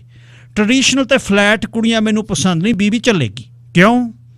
ਪਾਸ਼ ਦਾ ਦਿਲ ਕੀਤਾ ਮੁੰਡੇ ਦੇ ਥੱਪੜ ਮਾਰੇ। ਸਾਰੀਆਂ ਗੱਲਾਂ ਅੱਜ ਇਹ ਪੁੱਛਣੀਆਂ। ਚੱਲ ਓਕੇ, ਦੇਖੋ ਤੇਰੀ ਮਦਰ ਨੂੰ ਹੈ ਕੈਂਸਰ। ਕਿਰਪੀ ਨੂੰ ਕੈਂਸਰ? ਪਾਸ਼ ਨੂੰ ਦੱਸਿਆ। ਤੁਹਾਨੂੰ ਕਿਵੇਂ ਪਤਾ? ਪਾਸ਼ ਦੇ ਖਾਨੇ ਹੋ ਗਏ। ਸੌਰੀ ਕੀ ਨਾ ਤੁਹਾਡਾ? ਪੁਸ਼ਪਿੰਦਰ। ਸਾਡਾ ਵੀ ਨੈਟਵਰਕ ਹੈ ਮਹਾਰਾਜ, ਹਰ ਸੋਹਣੀ ਕੁੜੀ ਦਾ ਬਾਇਓਡਾਟਾ ਰੱਖੀਦਾ ਜੇਬ 'ਚ। ਮੁੰਡੇ ਜੇਬ ਠਕੋਰੀ। ਤੁਸੀਂ ਸਿੱਧੂ ਮੈਡੀਕਲ ਵਾਲਿਆਂ ਦੇ ਬੇਟੇ ਹੋ? ਮੁੰਡਾ ਕੇਵਲ ਖੁੱਜਾ। ਹੋਰ ਕੀ ਜਾਣਦੇ ਹੋ ਮੇਰੇ ਬਾਰੇ? ਪਾਸ਼ ਅਲੀ ਬਸ ਘਰੇਲੂ ਨੇਚਰ ਹੈ, ਅਫੇਅਰ ਕੋਈ ਨਹੀਂ, ਸਾਲ ਹੋ ਗਿਆ PhD ਨੂੰ, ਕੋਈ ਨੌਕਰੀ ਨਹੀਂ, ਟਿਊਸ਼ਨਾਂ ਨਾਲ ਪੜ੍ਹੀਆਂ, ਹੁਣ ਇਲਾਜ ਕਰਾ ਰਹੀਆਂ ਮਦਰ ਦਾ, ਪਿਤਾ ਤੋਂ ਚੋਰੀ। ਪਰ ਤੇਰੀ ਮਦਰ ਵੱਧ ਤੋਂ ਵੱਧ 1.5 ਸਾਲ ਹੋ। ਮੇਰੀ ਮਾਂ ਨੂੰ ਨਹੀਂ ਕੁਛ ਹੋ ਸਕਦਾ। ਪਾਸ਼ ਉਖੜ ਕੀ। ਆਪਾਂ ਨੂੰ ਤਾਂ ਨਹੀਂ, ਮੈਂ ਡਾਕਟਰੀ ਤੋਂ ਦੱਸਦਾ। ਮੇਰਾ ਵਿਆਹ ਹੋ ਜੂ, ਦਵਾਈ ਤੇਰੇ ਇੱਥੋਂ ਫ੍ਰੀ ਚੱਲੂ, ਬਸ ਹੋਰ ਐਡਾ ਕੋਈ ਕਹਾਣੀ ਨਹੀਂ। ਪਹਿਲੀ ਗੱਲ ਪਸੰਦ ਹੈ, ਦੂਜੀ ਗਲਾਸ ਫ੍ਰੀ ਸਟੋਰ ਤੋਂ ਹੋਏਗਾ ਇਲਾਜ, ਉਹ ਆਸਾਨ ਬਦਲੇ ਮੇਰੀ ਸੇਵਾ ਉਮਰ ਪਰ। ਹੋਰ ਵੀ ਕਈ ਰੀਜ਼ਨ ਨੇ। ਪਾਸ਼ ਦੀ ਇੱਕ ਪਲ ਗਹਿਰੀਆਂ ਸੋਚਾਂ 'ਚ। ਦੇਖੋ ਜੀ ਆਪਾਂ ਹੈਗਾ ਮਾਡਰਨ, ਯਾਰਾਂ ਦੋਸਤਾਂ ਨਾਲ ਬੰਦਾ 20 ਥਾਂ ਖੇ ਖਾਂਦਾ। ਜੇ ਆਪਣੀ ਗੱਲ ਬਣ ਗਈ ਅੱਜ ਤੋਂ ਬਾਅਦ ਬੰਦ ਬਾਹਰ। ਮੁੰਡੇ ਕੰਨਾਂ ਨੂੰ ਹੱਥ। ਪਾਸ਼ ਦਾ ਰੋਣਾ ਕੀਤਾ। ਕਗਾਰ ਤੇ ਖੜੀ, ਸਬਰ ਟੁੱਟ ਗਿਆ। ਇਹਦਾ ਮਤਲਬ ਕਈ ਕੁੜੀਆਂ ਨਾਲ ਸੁੱਤੇ ਹੋ? ਕੋਈ ਐਸੀ ਮਲੀ ਜਿਹਦੇ ਨਾਲ ਰਾਤ ਨੂੰ ਜਾਗੇ ਵੀ ਹੋਵਾਂ? ਕੀ ਮਤਲਬ? ਮੁੰਡਾ ਖੜਾ ਹੈ। ਤੂੰ ਕੁੜੀਆਂ ਨਾਲ ਸਿਰਫ ਸੌਣਾ ਸਿੱਖਿਆ, ਜਾਗਣਾ ਨਹੀਂ ਸਿੱਖਿਆ। ਥੜਾ ਕਰਦਾ ਥੱਪੜ ਪਾਸ਼ ਨੇ ਮੂੰਹ ਤੇ ਛੱਡਿਆ। ਧਰਤੀ ਗਰਕ ਗਈ, ਸਾਰਾ ਕੁਛ ਹਿੱਲ ਗਿਆ। ਭੂਰਾ ਤੇ ਕਿਰਪੀ ਬਾਹਰ ਜਦ ਖੜਾਕਾ ਪਿਆ, ਕਹਿੰਦੇ ਵੇ ਹੋ ਗਿਆ ਕੁਛ। ਟੱਬਰ ਨਿਰਾਸ਼ ਪਰਤਿਆ। ਪਾਸ਼ ਨੇ ਨਾ ਸਿੱਧੂਆਂ ਦਾ ਮੁੰਡਾ ਫਿੱਟ ਕੀਤਾ, ਨਾ ਮੈਡੀਕਲ ਸਟੋਰ ਵਾਲੇ ਦਾ। ਗੱਲ ਮੁੱਕੀ। ਪਾਸ਼ ਆਪਣੀ ਤਾਂ ਸੁੱਗੀ। ਮਾਂ ਦੀ ਬਿਮਾਰੀ ਤਾਂ ਉਸ ਤੋਂ ਮਾਂ ਤੋਂ ਵੀ ਲੁਕੋ ਕੇ ਰੱਖੀ ਦੇ ਢਹੇ ਚੜ੍ਹ ਗਈ। ਬੈਂਕ 3 ਮਹੀਨਿਆਂ ਦਾ ਆਖਰੀ ਨੋਟਿਸ ਲੈ ਗਈ। ਭੂਰੇ ਤੇ ਕਿਰਪੀ ਨੂੰ ਲੱਗਿਆ ਇਸ ਘੜੀ ਸੁੱਚਾ ਬਾਂਹ ਫੜੂ ਛੋਟਾ ਭਾਈ। ਇੱਕ ਦਿਨ ਥੱਕੀ ਹਾਰੀ ਪਾਸ਼ ਘਰ ਪਰਤੀ ਤਾਂ ਮਾਂ ਨੂੰ ਮਰਨ ਹਰ ਦੇਖ ਕੇ ਕੀ ਹੋਇਆ ਨਹੀਂ ਸੁੱਚੇ ਕੀ ਰਾਵੀ ਨੂੰ ਤੂੰ ਕੀ ਕਿਹਾ? ਤੂੰ ਚਾਚੀ ਕੋਲ ਗਈ ਸੀ? ਪਾਸ਼ ਮਾਂ ਤੈਨੂੰ ਕੀ ਲੋੜ ਸੀ ਬਲਦੀ ਦੇ ਬੁੱਥੇ 'ਚ ਪੈਣ ਦੀ? ਬੀਜੀ ਨਸ਼ੇ 'ਚ ਸੀ ਰਾਵੀ, ਨਸ਼ੇੜੀ ਮੁੰਡਾ ਸੜਕ ਤੇ ਸਿੱਟ ਗਿਆ। ਮੇਰੀ ਭੈਣ ਸੀ, ਮੈਂ ਘਰੇ ਜਾ ਕੇ ਦੱਸਦਾ ਆਪਣੀ ਧੀ ਨੂੰ ਸਾਂਭੋ। ਸੁੱਚਾ ਛੋਟਾ ਭਾਈ ਸੀ, ਉਹ ਵਿਗੜ ਗਿਆ। ਉਹਦੇ ਦੀ ਕਹਾਣੀ ਇਹੋ ਜਿਹੀ ਹੋਈ ਕਿ ਉੱਧਰੋਂ ਵੀ ਗੱਲ ਨਿਬੜ ਗਈ। ਅਖੀਰ ਗੱਲ ਫੇਰ ਆ ਕੇ ਰੱਖੀ ਤੇ ਖੜ ਗਈ। ਰੱਖੀ ਦੇ ਗੱਲ ਇਹ ਜਾ ਕੇ ਜਦ ਕਹੀ ਮੇਰੇ ਕੋਲ ਰਿਸ਼ਤਾ ਕਨੇਡਿਓਂ, ਜਦ ਰਿਸ਼ਤੇ ਦੀ ਗੱਲ ਹੋਈ ਸਾਰਾ ਘਰ ਫੇਰ ਆ ਕੇ ਪਾਸ਼ ਵੱਲ ਝਾਕ ਗਿਆ। ਮਰਨ ਕਿਨਾਰੇ ਟੱਬਰ ਹੋਇਆ ਪਿਆ। ਪਾਸ਼ ਨੂੰ ਬਾਹਰਲਾ ਕੁੜਾ ਮੁੰਡਾ ਆ ਗਿਆ। ਸਬੱਬੀ ਭੂਰਾ ਮੰਡੀ ਸੀ। ਕਿਰਪੀ ਗਲੀ ਗੁਆਂਢ ਦੀ ਦਰ ਖੜ ਕੇ ਤਾਈ ਰੱਖੀ ਸੀ। ਕੁੜੇ ਤੇਰੀ ਮਾਂ ਕਿਸੇ ਦੇ ਗਈ ਆ, ਦੇਖ ਕੁੜੀਏ ਇਹ ਆਖਰੀ ਮੌਕਾ ਹੈ। ਹਦਾਇਤਾਂ ਦੇਣ ਲੱਗੀ। ਕੁਝ ਦੇਰ ਬਾਅਦ ਘਰ ਦਾ ਸਾਹਮਣੇ ਇੱਕ ਕਾਰ ਰੁਕੀ ਤੇ ਦੋਵੇਂ ਕਾਲੀ ਨਾਲ ਬਾਰੀਆਂ ਆਉਣ ਵਾਲੇ ਨੂੰ ਅੱਧ ਨਾਲ ਲੈ ਆਈਆਂ। ਬੇਹੱਦ ਫੈਸ਼ਨੇਬਲ ਤੀਵੀਂ ਤੇ ਮਾਰਚੂ ਜਿਹਾ ਮੁੰਡਾ ਨਾਲ। ਇਸ ਤੋਂ ਪਹਿਲਾਂ ਚਾਹ ਪਾਣੀ ਸੇਵਾ ਹੁੰਦੀ। ਔਰਤ ਆਪਣੇ ਵਾਂਗ ਆ ਕੇ ਬਹਿ ਗਈ। ਕਿਹਾ my name is Linda Walia, my son Harry, you Pushpinder ji. Pash ਨੇ ਹੱਥ ਜੋੜੇ। ਬੇਬੀ ਦੇ ਪੇਰੈਂਟਸ? ਘਰ ਨਿਹਾਰਦੇ ਉਸ ਰੱਖੀ ਨੂੰ ਕਿਹਾ ਕੁੜੇ ਕੀ ਪੁੱਛਦੀ ਆ? ਬੀਜੀ ਬਾਪੂ ਬਾਰੇ ਪੁੱਛਦੇ। ਗੁਆਂਢ 'ਚ ਹੋਊ ਆਉਂਦੀ ਆ। ਪਾਸ਼ ਚਾਹ ਰੱਖਣ ਲਈ ਉੱਠੀ। ਲਿੰਡਾ ਰੋਕਿਆ। ਮੰਮਾ ਨੂੰ ਆ ਜਾਣ ਦਿਓ ਬੇਟਾ, ਚਾਹ ਪੀਂਦੇ ਆ। ਕਾਫੀ ਦੇਰ ਬਾਅਦ ਪਾਸ਼ ਸ਼ੰਕਦੇ ਕਿਹਾ ਆਂਟੀ ਜੀ ਤੁਸੀਂ ਪੰਜਾਬੀ ਹੋ? 100%। ਫਿਰ ਤੁਹਾਡਾ ਨਾਂ ਨਹੀਂ ਇੱਧਰ ਤਾਂ ਲੱਖੋ ਹੀ ਸੀ, ਲੰਡੀ ਲੁੰਡੀ ਤਾਂ ਉੱਧਰ ਦੇ ਐ। ਰੱਖੀ ਟੋਕਿਆ। ਆਪਣੇ ਕਲਾਲਾਂ ਦਾ ਟੱਬਰ ਹੈ ਨਾ ਮੰਡੀ 'ਚ, ਉਹਨਾਂ 'ਚੋਂ ਨੇ। ਤੇਰੀ ਮਾਂ ਨੂੰ ਚਾਨਣਾ ਸਭ ਤੁਸੀਂ ਕਰੋ ਗੱਲਾਂ, ਮੈਂ ਮਾਰਦੀਆਂ ਕਿਰਪੀ ਨੂੰ ਹਾਕ। ਰੱਖੀ ਚਾਹੇ ਟੱਬਰ ਕੋਲ ਹੋਊ ਤਾਂ ਗੱਲ ਮੁੱਕੂ। ਆਂਟੀ ਵੈਸੇ ਕੀ ਕੀਤਾ ਇਹਨਾਂ ਨੇ? ਪਾਸ਼ ਮੁੰਡੇ ਬਾਰੇ ਪੁੱਛ। ਮੈਂ ਸੈਂਡ ਕੀਤਾ ਸੀ ਬਾਇਓ ਹੈਰੀ ਦਾ, ਲਿੰਡਾ ਨੇ ਕਿਹਾ। ਹਾਂ ਦੇਖ ਲਿਆ ਸੀ। ਫੇਰ ਵੀ ਸ਼ਾਪ ਹੈ ਗਾਰਮੈਂਟਸ ਦੀ ਸਾਡੀ ਸੰਡੇ ਮਾਰਕੀਟ ਵਿੱਚ। ਆਂਟੀ ਤੁਸੀਂ ਕੈਨੇਡਾ ਸੈਟਲ, ਮੈਂ ਪੇਂਡੂ ਜੀ ਕੁੜੀ, ਫਿਰ ਵੀ ਤੁਸੀਂ ਰਾਜੀ ਹੋ ਰਿਸ਼ਤੇ ਲਈ? ਐਸੀ ਗੱਲ ਨਹੀਂ, ਕਈ ਗਰਲਸ ਦੇਖੀਆਂ ਯੂ ਨੋ। ਜਦ ਤੇਰੀ ਪਿਕ ਤੇ ਬਾਇਓ ਡੇਟਾ ਦੇਖਿਆ, ਹੈਰੀ ਕਹਿੰਦਾ ਮਮਾ ਡਨ। ਹੁਣ ਤੈਨੂੰ ਸਾਹਮਣੇ ਦੇਖ ਲਿਆ ਤਾਂ ਡੈਫੀਨੇਟਲੀ ਗੋਡ ਜੋੜੀਆਂ ਉੱਪਰੋਂ ਬਣਾ ਕੇ ਭੇਜਦਾ। ਬਟ ਜਦੋਂ ਤੁਸੀਂ ਫੈਮਿਲੀ ਬੈਕਗਰਾਊਂਡ ਪਤਾ ਲੱਗਿਆ ਤਾਂ ਸੋਚਿਆ ਚਲੋ ਕੋਈ ਨੇਕੀ ਦਾ ਕੰਮ ਕਰੀਏ। ਪਰ ਮੈਂ ਪੰਜਾਬ ਪੜ੍ਹੀ, ਉੱਥੇ ਕੀ ਕਰੂੰ ਆਂਟੀ? ਪਹਿਲੀ ਗੱਲ ਨੋ ਜੋਬ। ਘਰ ਵਿੱਚ ਮੈਂ ਤੇ Harry, personal house, personal business, ਉਹ ਵੀ ਵੀਕਐਂਡ ਤੇ। ਦਾਜ ਦਹੇਜ ਦੱਸਿਆ ਨਹੀਂ, ਨੋ ਡੌਰੀ। ਮੈਰਿਜ ਦੇ ਟੋਟਲੀ ਬਿੱਲ ਮੈਂ ਪੇ ਕਰਾਂਗੀ। ਪਾਸ਼ ਦਾ ਮੱਠਾ ਟਾਂਕਿਆ। ਇੰਨੀ ਮਿਹਰਬਾਨੀ ਆਂਟੀ। ਤੁਸੀਂ ਕਿਉਂ? ਲਿੰਡਾ ਲੰਮਾ ਸ ਮੈਨੂੰ ਤੇਰੇ ਵਰਗੀ ਡੌਲ ਚਾਹੀਦੀ ਆ ਬਸ। ਪਾਸ਼ ਦਾ ਮੱਥਾ ਟਸ ਹੋਇਆ। ਵਾਪਸੀ ਨੇੜੇ, ਇਹਦੇ ਲਈ ਵਿਆਹ ਜਲਦੀ ਹੋਏਗਾ। ਪਾਸ਼ ਤੇ 605 ਮੈਨੂੰ 2 ਦਿਨ ਦਾ ਮੌਕਾ ਦਿਓ। ਕਿਰਪੀ ਸਿਰ ਫੜ ਕੇ ਬਈ ਸਾਡੀ ਕਿਸਮਤ ਮਾੜੀ ਆ ਭੈਣੇ, ਹੋਰ ਕੋਈ ਗੱਲ ਨਹੀਂ। 2 ਦਿਨ ਦਾ ਬਖਬਾ ਉਹਨੂੰ ਵੀ ਖੱਟਿਆ। ਲਿੰਡਾ ਸਮਝਦਾ ਨਿਕਲਿਓ ਨਾ ਕਿਹਾ ਨੋ ਪ੍ਰੋਬਲਮ, ਪਰ ਜਲਦੀ। ਭੂਰੇ ਨੂੰ ਪਤਾ ਲੱਗਿਆ। ਖਬਰਦਾਰ ਜਾਂ ਮੇਰੇ ਮੱਥੇ ਲੱਗੀ, ਜੇ ਆ ਵਿਆਹ ਨਾ ਕਰਾਇਆ ਮੈਂ ਮਰੂੰ। ਤੀਜੇ ਦਿਨ ਫਿਰ ਸਾਰਿਆਂ ਦੀ ਜਾਨ ਮੁੱਠੀ 'ਚ। ਕਾਫੀ ਦੇਰ ਬਾਅਦ ਕੋਈ ਬੋਲਿਆ ਤਾਂ ਪਾਸ਼ ਕੇ ਆਂਟੀ ਜੀ ਤੁਸੀਂ ਸ਼ਰਤ ਰੱਖੀ ਮੇਰਾ ਮੈਡੀਕਲ ਹੋ ਜਸਟ ਵੀਜ਼ੇ ਲਈ। ਜੇ ਮੈਂ ਹੈਰੀ ਦਾ ਕਰਾਵਾਂ ਤੁਹਾਨੂੰ ਤਾਂ ਨਹੀਂ ਕੋਈ ਇਜਾਜ਼ਤ? ਵੱਟ ਲਿੰਡਾ ਥੁੱਕ ਕੇ ਮਸਾਂ ਅੰਦਰ ਲੰਘਾਇਆ। ਕੁੜੀਆ ਕੀ ਤੂੰ ਬਕਦੀ ਐ? ਪੂਰਾ ਉੱਠਿਆ ਕਿਰਪੀ ਕੰਬੀ। ਤੂੰ ਮੁੰਡੇ ਦਾ ਕਿਉਂ ਮੈਡੀਕਲ ਕਰਾਉਣਾ? ਦੱਸਾਂ ਬਟ ਕੀ ਹੋ ਰਿਹਾ ਹੈ? ਲਿੰਡਾ ਫੇਰ ਤੜਪੀ। ਪਤਾ ਕਿਉਂ ਪਸੰਦ ਆ ਮੈਂ? ਪਾਸ਼ ਲਿੰਡਾ ਵੱਲ ਝਾਕੀ। ਓ ਨੋ ਨਹੀਂ ਯੈਸ। ਮੈਨੂੰ ਪਤਾ ਜਿੰਨੀਆਂ ਕੁੜੀਆਂ ਤੂੰ ਦੇਖੀਆਂ ਸਭ ਕਰਜ਼ੇ 'ਚ ਡੁੱਬੇ ਘਰਾਂ ਦੀਆਂ ਤਾਂ ਕਿ ਤੂੰ ਖਰੀਦ ਸਕੇ। ਬਟ ਮੈਂ ਕਿਉਂ ਕਰਾਂਗੀ? ਕਿਉਂਕਿ ਤੇਰੇ ਹਰਾਮੀ ਦੇ ਦੋਨੇ ਗੁਰਦੇ ਡੈਮੇਜ ਨੇ। ਪਹਿਲਾਂ ਤੂੰ ਮੇਰੇ ਵਰਗੀ ਵਿਆਹੇਂਗੀ, ਉੱਥੇ ਜਾ ਕੇ ਕਹੇਂਗੀ ਇਹਨੂੰ ਇੱਕ ਗੁਰਦਾ ਦੇ ਜਾਂ ਰੰਡੀ ਹੋ ਕੇ ਘਰੇ ਮੁੜ ਜਾ। ਪਾਸ਼ ਚੀਕੀ। ਪਰ ਤੈਨੂੰ ਕਿਵੇਂ ਪਤਾ ਹੈ? ਤੁਸੀਂ ਉੱਥੇ ਆ ਕੇ ਸਾਡੇ ਪੋਤੜੇ ਫੋਲ ਸਕਦੇ, ਅਸੀਂ ਨਹੀਂ। ਪਾਸ਼ ਮੱਚ ਗਈ। ਲਿੰਡਾ ਮਿੱਟੀ ਕਿਰਪੀ ਤੇ ਰੱਖੀ ਡੋਰ ਪੋਰ। ਪੂਰੇ ਨੂੰ ਸਮਝ ਨਾ ਆਵੇ ਖੁਸ਼ ਹੋਵੇ ਜਾਂ ਰੋਵੇ। ਉਦਣ ਤੋਂ ਲੈ ਕੇ ਟੱਬਰ ਦਾ ਹਰ ਰੋਜ਼ ਨਵਾਂ ਦਿਨ ਨੇਰੇ ਦਾ ਚੜਿਆ। ਸਾਹ ਉਖੜੇ ਹੋਏ। ਬੈਂਕ ਨਿਲਾਮੀ ਕਰੂ ਪੂਰਾ ਸੋਚਦਾ। ਧੀ ਦਾ ਲਗਨ ਖੂਹ 'ਚ, ਪੁੱਤ ਹੌਕਿਆਂ 'ਚ, ਬਸ ਮਰ ਗਏ। ਲਿੰਡਾ ਵਾਲਾ ਕਿੱਸਾ ਸੱਥ 'ਚ ਬੈਠਿਆ। ਢੇਕੀ ਪੜ੍ਹਾਈ ਦੀ ਘੇਰਾਂ ਬਾਹਰ ਜਾਂਦੀ ਉਦੋਂ ਪਹਿਲਾਂ ਆਪ ਹੀ ਲੱਤ ਮਾਰਦੀ। ਸਾਲੇ ਦੇ ਢੂਹੇ ਤੇ ਜ਼ਰੂਰ ਰਹਿਣਾ ਸੀ। ਬਥੇਰਾ ਇੱਥੋਂ ਕੈਨੇਡਾ ਜਾਂਦੀਆਂ ਨੇ, ਬੰਦਾ ਛੱਡ ਕੇ ਆਉ ਜਾਂਦੀਆਂ ਨੇ। ਐਂ ਹੀ ਕਰਦੀ ਆ ਦੁਨੀਆ। ਕੁਝ ਵੀ ਐ। ਨੰਗੀ ਘਰਤੀ ਸਲੀ ਲੰਡੂ ਜੀ ਧੀਮੀ। ਕਿਸੇ ਨੇ ਲਿੰਡਾ ਦੇ ਬਾਰੇ ਗੱਲ ਕੀਤੀ। ਸ਼ਰੀਕੇ ਨੂੰ ਨੇ ਭੂਰਾ ਘੇਰ ਲਿਆ। ਸ਼ੇਰਾ ਕਰੀ ਤਾਂ ਆਪਣੀ ਮਰਜ਼ੀ, ਮੰਨਿਆ 4 ਅੱਖਰ ਪੜ੍ਹ ਗਈ। ਉਹਨੂੰ ਪੁੱਛੀ ਸਾਰੀ ਦੁਨੀਆ ਦੇ ਕੰਡੇ ਹੂੰਝ ਕੇ ਨੰਗੇ ਪੈਰੀ ਤੁਰ ਲੂ। ਭੂਰਿਆ ਹੋਸ਼ ਕਰ, ਬਿਲੇ ਦੀਆਂ ਨਵਾਜ਼ਾਂ ਕਵੇਲੇ ਦੀਆਂ ਟੱਕਰਾਂ, ਧੀ ਨਹੀਂ ਤੇਰੀ ਵਿਆਹ ਹੋਣੀ। ਪੂਰਾ ਮੱਚਦਾ ਘਰੇ ਆਉਂਦਾ, ਮੰਡੀਰ ਆਪਣੀਆਂ ਛੱਡਦੇ ਸੀ। ਓਏ ਬਾਈ ਆਪਾਂ ਹੈਗੇ ਖੂਹ ਦੇ ਡੱਡੂ, ਇਹ ਪੜ੍ਹੀਆਂ ਲਿਖਣ ਡੱਡਾਂ ਕਿਹੜੇ ਮੀਂਹ ਦਾ ਪਾਣੀ ਪੀਂਦੀਆਂ, ਰੱਬ ਕੀ ਸਾਲਾ ਜਾਣਦਾ ਹੂ। ਰਾਮ ਰਾਮ ਰਾਮ ਰਾਮ। ਕਨੇਡਾ ਵਾਲਾ ਰਿਸ਼ਤਾ ਮੋੜਤਾ। ਪਿੰਡ 'ਚ ਗੱਲਾਂ ਹੁੰਦੀਆਂ। ਪਾਸ਼ ਨੂੰ ਲੱਗਿਆ ਜਿੰਨ ਤੋਂ ਲਿੰਡਾ ਵਾਲਾ ਕਿੱਸਾ ਜੱਗ ਜ਼ਾਹਰ ਹੋਇਆ। ਉਹਦੇ ਪਿੰਡ ਦੇ ਲੋਕ ਉਹਨੂੰ ਮੂਰਖ, ਮਗਰੂਰੀ ਤੇ ਫਸੀ ਨੂੰ ਛੱਡ ਉੜਦੀਆਂ ਮਗਰ ਭੱਜਣ ਵਾਲੀ ਸਮਝ ਲੱਗਦੇ। ਨਾ ਨਾ ਇਹਦਾ ਜੁਗਾੜ ਆ ਕਿਤੇ, ਜਦੇ ਪੜਨ ਗਈ ਤਾਂ ਹੀ ਤਾਂ ਬੰਦੇ ਰੋਕੀ ਜਾਂਦੇ ਆ। ਵਿਆਹੂ ਕਿਹਨੂੰ? ਤੇ ਫਿਰ ਬੰਦਾ ਵੀ ਨਹੀਂ ਆਉਂਦਾ। ਐਂ ਕਿਹਦੇ ਨਾਲ? ਉਹ ਤੈਨੂੰ ਨਹੀਂ ਪਤਾ, ਬਹੁਤ ਕੁਝ ਚੱਲਦਾ। ਆਹ ਕੰਪਿਊਟਰ ਕੜੇ, ਕੰਪਿਊਟਰ ਦੇ ਰਾਹੀਂ ਹੁਣ ਚਿੱਠੀਆਂ ਜਾਂਦੀਆਂ। ਇੱਕ ਦਿਨ ਬਰਾੜਾਂ ਦੇ ਗਈ ਮਿੰਦਰੋ, ਭਾਬੀ ਛੱਤ ਤੇ ਲੈ ਗਈ। ਕਿਉਂ ਕਿੱਕਰਾਂ ਦੀ ਲੌਂਗ ਉਤਾਰਦੀ ਐ? ਮੇਰੇ ਕੰਨੀ ਦੇਖ ਹਿਸਟਰੀ ਦੀ ਐਮ ਆ, BEd ਗੋਹਾ ਥੱਪਦੀਆਂ ਤੇਰੇ ਸਾਹਮਣੇ। ਭੈਣੇ ਸਿਰਾਂ ਨੂੰ ਜੰਦਰੇ ਨੇ, ਜੱਟ ਟਰੈਕਟਰ ਕੰਬਾਈਨਾਂ ਤੇ ਜਾ ਚੜੇ, ਸਾਡੇ ਵੇਰੀ ਸਿਆੜ ਨਹੀਂ ਟੱਪ ਸਕਦੇ। ਅੰਨੇ ਦੇ ਕਾਣੇ ਦੇ ਵਿਆਹ ਕਰਾ ਲਾ ਦੰਦਾਂ ਥੱਲੇ ਜੀਭ ਦੇ ਕੇ। ਫੇਰ ਪਾਸ਼ ਨੇ ਹੌਕਾ ਭਰਿਆ। ਫੇਰ ਕਹਿੰਦੀ ਉਹ ਤਾਂ ਗੱਲ ਤੇਰੀ ਚੰਗੀ ਆ ਪਾਸ਼, ਜੇ ਨਾ ਵਿਆਹ ਕਰਾਏ ਚੰਗਾ। ਸਾਡੇ ਵੱਲ ਦੇਖ, ਜ਼ਿੰਦਗੀ ਖਰਾਬ ਆ ਸਾਡੀ। ਪਾਸ਼ ਹਿੱਲ ਗਈ। ਕੁਝ ਅੰਗਿਆਰ ਸੀ ਜੋ ਮਿੰਦਰੋਂ ਪਾਸ਼ ਦੇ ਮੱਥੇ ਹੇਠਾਂ ਫੂਕਦੇ। ਪਾਸ਼ ਛੇਕ 'ਚ ਘਿਰ ਗਈ। ਵਿਆਹ ਨਹੀਂ ਹੁਣ ਕਰਾਉਣਾ। ਅਗਲੇ ਦਿਨ ਪਾਸ਼ ਨੇ ਬਾੜਾ ਵੇਚਣਾ ਲਾਤਾ। ਪਿਓ ਨੂੰ ਕਿਹਾ ਜੇ ਅਣਖ ਉਣਖ ਦਾ ਗੁੱਗਾ ਗਾਇਆ ਫੇਰ ਨਾ ਕਹੀ ਕੁੜੀ ਨੇ ਦਾਤਣ ਲਾਤੀ। ਪੂਰੋ ਤਰਬ ਕੇ ਪਾਸ਼ ਦੀਆਂ ਅੱਖਾਂ 'ਚ ਵੇਖਿਆ। ਰੋਹ ਦੀ ਕਾਂਗ ਦੇ ਕਿੰਨੀ ਵੀ ਤਕਾਲੀ ਸਪੀਕਰ 'ਚ ਬੋਲਿਆ, ਜਿਹੜਾ ਚੜ੍ਹ ਕੇ ਬੋਲੀ ਦੇ ਉਹ ਬਾੜਾ ਉਹਦਾ। ਪਿੰਡ 'ਚ ਨਿੱਤ ਸੌਦੇ ਹੁੰਦੇ, ਲੋਕ ਅੰਦਰ ਵੜ ਕੇ ਗੱਲਾਂ ਕਰਦੇ। ਸਪੀਕਰਾਂ 'ਚ ਕਿਸੇ ਝੱਗਾ ਨਹੀਂ ਸੀ ਚੁੱਕਿਆ। ਪਿੰਡ ਪਾਸ਼ ਦੀ ਆਪ ਹੁਦਰੀ ਤੇ ਥੂ ਥੂ ਹੋ ਕਰ ਰਿਹਾ। ਮੁੰਡ ਬੰਦੇ ਦੇ ਮੂਹਰੇ ਹੋ ਕੇ ਕੁੜੀ ਵੇਚੂ ਹੁਣ। ਇੱਕ ਦਿਨ ਕਿਰਪੀ ਬਾਹਰੋਂ ਹਫੀ ਹੋਈ ਘਰ ਆਈ। ਨਹੀਂ ਕਿੱਥੇ ਤੇਰਾ ਪਿਓ? ਕੀ ਹੋਇਆ? ਸਾਹ ਚੜਿਆ। ਤੇਰਾ ਚਾਚਾ ਆਇਆ ਬੈਠਾ ਪਿੰਡ 'ਚ, ਅੱਗੇ ਨਹੀਂ ਆਉਂਦਾ, ਪਰ ਠੇਕੇ 'ਚ ਤਾਂ ਹਲੇ 4 ਮਹੀਨੇ ਬਾਕੀ ਨੇ। ਪੂਰਾ ਅੰਦਰ ਪਿਆ ਸੀ ਮੋਇਆ ਵਾਂਗੂ, ਸੁਣ ਕੇ ਝੱਟ ਬਾਹਰ ਆ। ਮੈਂ ਕਿਹਾ ਸੀ ਨਾ ਬੌੜੂ ਰੱਬ ਐਂ ਬੌੜਦਾ। ਲੈ ਹੁਣ ਨਹੀਂ ਮਰਦਾ ਜੱਟ।